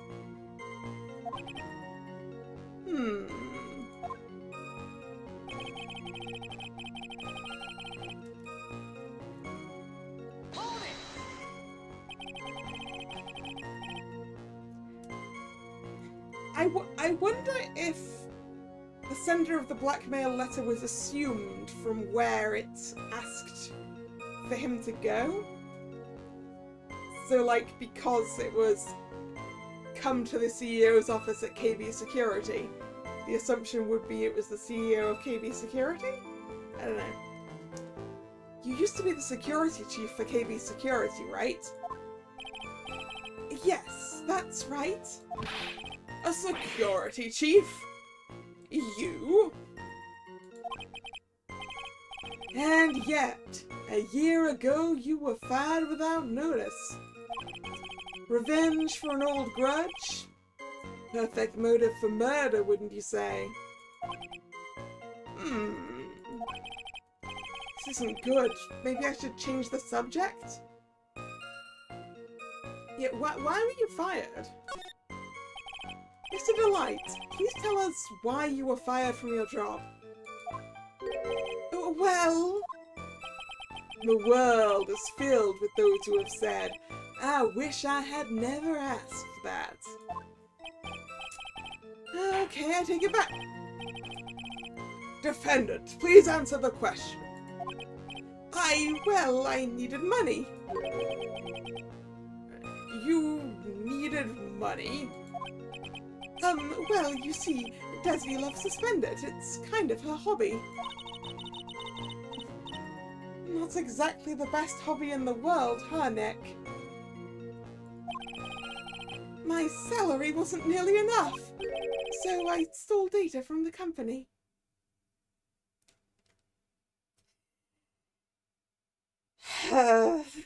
You did what? Come again? KB Security has a lot of security info on all sorts of companies. And since I was a security team chief, you stole some data and sold it. And Mr. Bullard found out and I was fired immediately. What? I wish I had never asked that. I was somehow able to keep it secret and made it seem like I had quit on my own. What is it, Nick? You don't look so good. Someone who brings harm to their company is fired as punishment. You'd do well to remember that. He sure told you.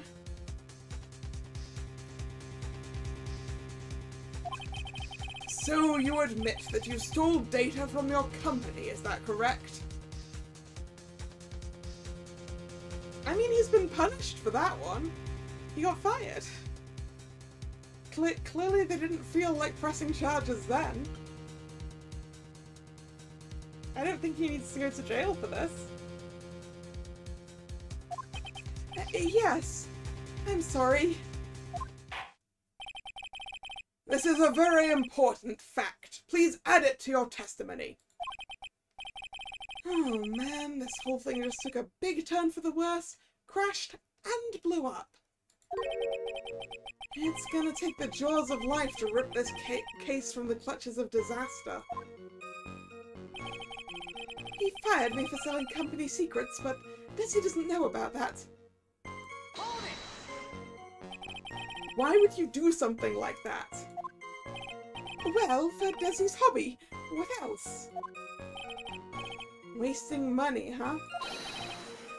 It's not a waste! So, Mr. Light doesn't know that her husband was fired, does she? So it would seem. I'm not sure what to think about couples who keep secrets like that from each other. I can't believe it. This case has gotten even Maya to think seriously about couples. Please try to stay focused, Mr. Wright. There wasn't much to his testimony, was there? Sounds like he's avoiding something, at least that's what it sounds like to me. Oh, I've got a bad feeling about this. We'd better be careful. But if we don't find a way to make him spill the beans, we'll never get closer to the truth. Yeah.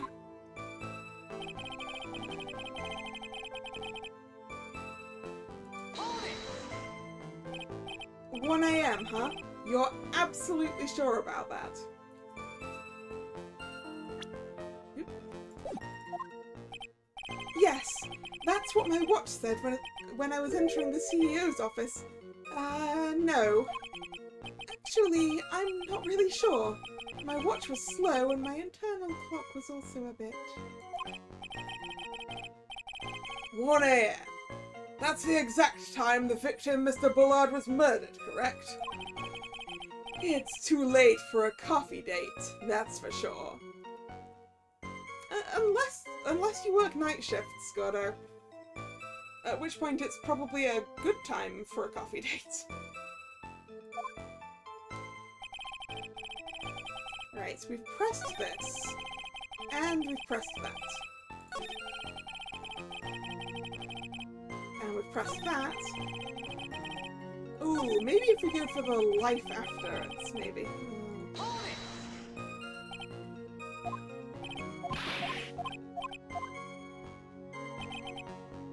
Oh no.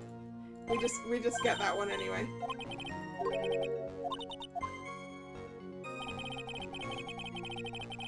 Okay, it's time to check our evidence.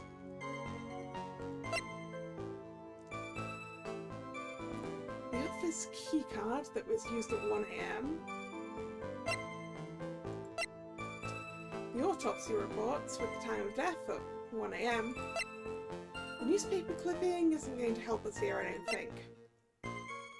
CEO office buzzer with no fingerprints on it. The buzzer record that the buzzer went off at 1:02. Ron's testimony, he was feeling as directed. Sacred jar and stuff like that isn't going to be useful here. Okay. That evening at around 1 AM, I went to see Mr. Bullard. The blackmail letter ordered me to go there. It didn't scare me because it wasn't going to cause me trouble.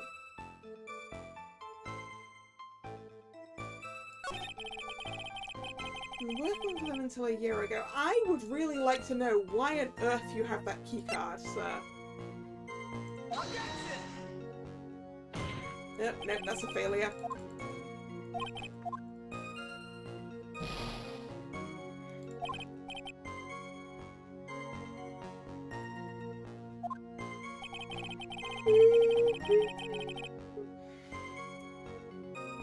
I'm sorry about all the yawns. I am tired.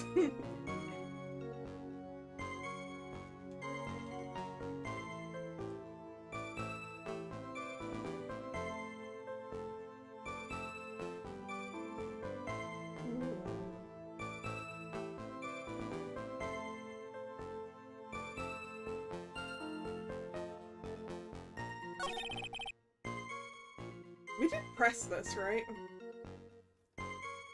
Hold it! Just what were you being blackmailed about anyway? Yeah, we've done that. Objection! Mask to mask thing. I'm afraid that reason isn't going to hold up anymore. Oh. Ah, it's about the secrets, not about Mask to Mask, then. What do you mean? The victim had no proof the defendant was Mask to Mask, but you were the one who stole company secrets only 1 year earlier. But that was all over with once I was fired. But it is true that the fact that I stole secrets was kept under wraps. Even so, there was no reason for me to pay up now a whole year later. Is that really true? What is it, Nick? The fact that Ron was stealing company data? I wonder if he would have had a problem if that ever became public knowledge. If it became public knowledge, yes, because then his wife would know about the fact he got fired a year ago. Any luck getting train? I haven't started pulling yet, Nick. Haven't started pulling yet.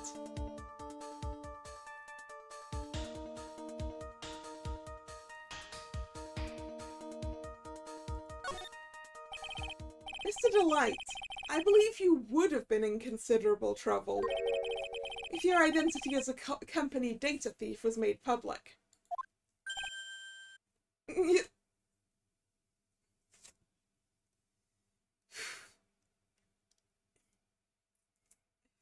Your 90 pulls in and waiting on Leona's birthday. Oh no, Leona's birthday. It's in a week. Oh, I really hope Train is nice to me. I really hope Train is nice to me. Mr. Wright, what are you trying to do by bullying your own client? Men are like colonies of bacteria. The more heat you apply, the faster they grow. That's exactly right. Well then, feel free to keep up the heat, my little lawyer amigo. Little lawyer amigo? Yes, now come on, provide some evidence to back up your assertion. Oh, coffee number 3. Why would Mr. Delight want to keep his data stealing secret from going public? Because his wife would be disappointed in him. Take that! Mr. Delight, what you said just now doesn't match what you told me yesterday. Oh, what doesn't? I think you must have been scared. Very scared. Of having a certain person find out your secret.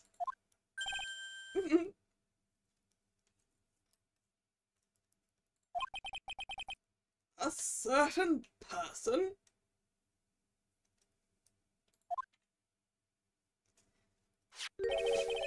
Miss Desiree Delight, the victim's wife. Sorry, no, the defendant's wife. But I... Listen to me, my Desi, she's... Looks like if I just sit back and relax, the fun will end before it truly begins. Godo! Yes, we know. It was all your wife's fault. What do you mean?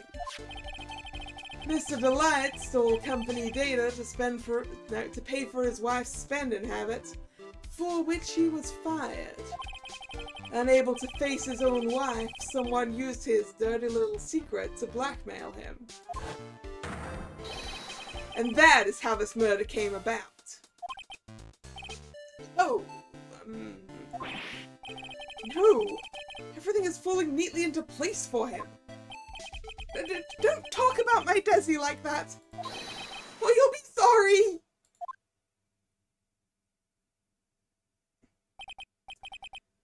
Well, it seems that we've learned a great deal of things here so far. What do you think, Nick? I didn't think it was possible to get so thoroughly whipped in just 20 minutes. Clearly, there was sufficient motive for murder. He stole data for his wife, and he killed to protect his secret.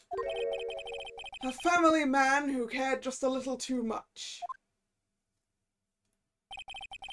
The motive is clear. Let's move on. What happened at the crime scene at 1 in the morning, Mr. Delight? Come on now, tell us. We're all ears. Witness testimony at the CEO's office. But at the beginning of this testimony, I am going to call it for today. Because this is a reasonable place to end. So, thank you very much for coming, it's been fun. If you're new here and you've enjoyed your time, please consider subscribing to the channel. You can also follow me on social media, which is linked in the description box. The streaming schedule for the channel is available both over there on social media and over here on YouTube in the posts tab of the channel. This was the last scheduled stream of the week, so there will be a new schedule up either later tonight or at some time tomorrow, depending on when I actually get it up. And yeah, the next scheduled stream will be tomorrow, Monday, as we start another Otome game, which, based on the result of the polls that were up last week, will be Variable Barricade. So, hope to see you then, or another time. Once again, thank you very much for coming, and hope to see you then, or another time. So this is Kalla, signing out. See ya! Bye bye!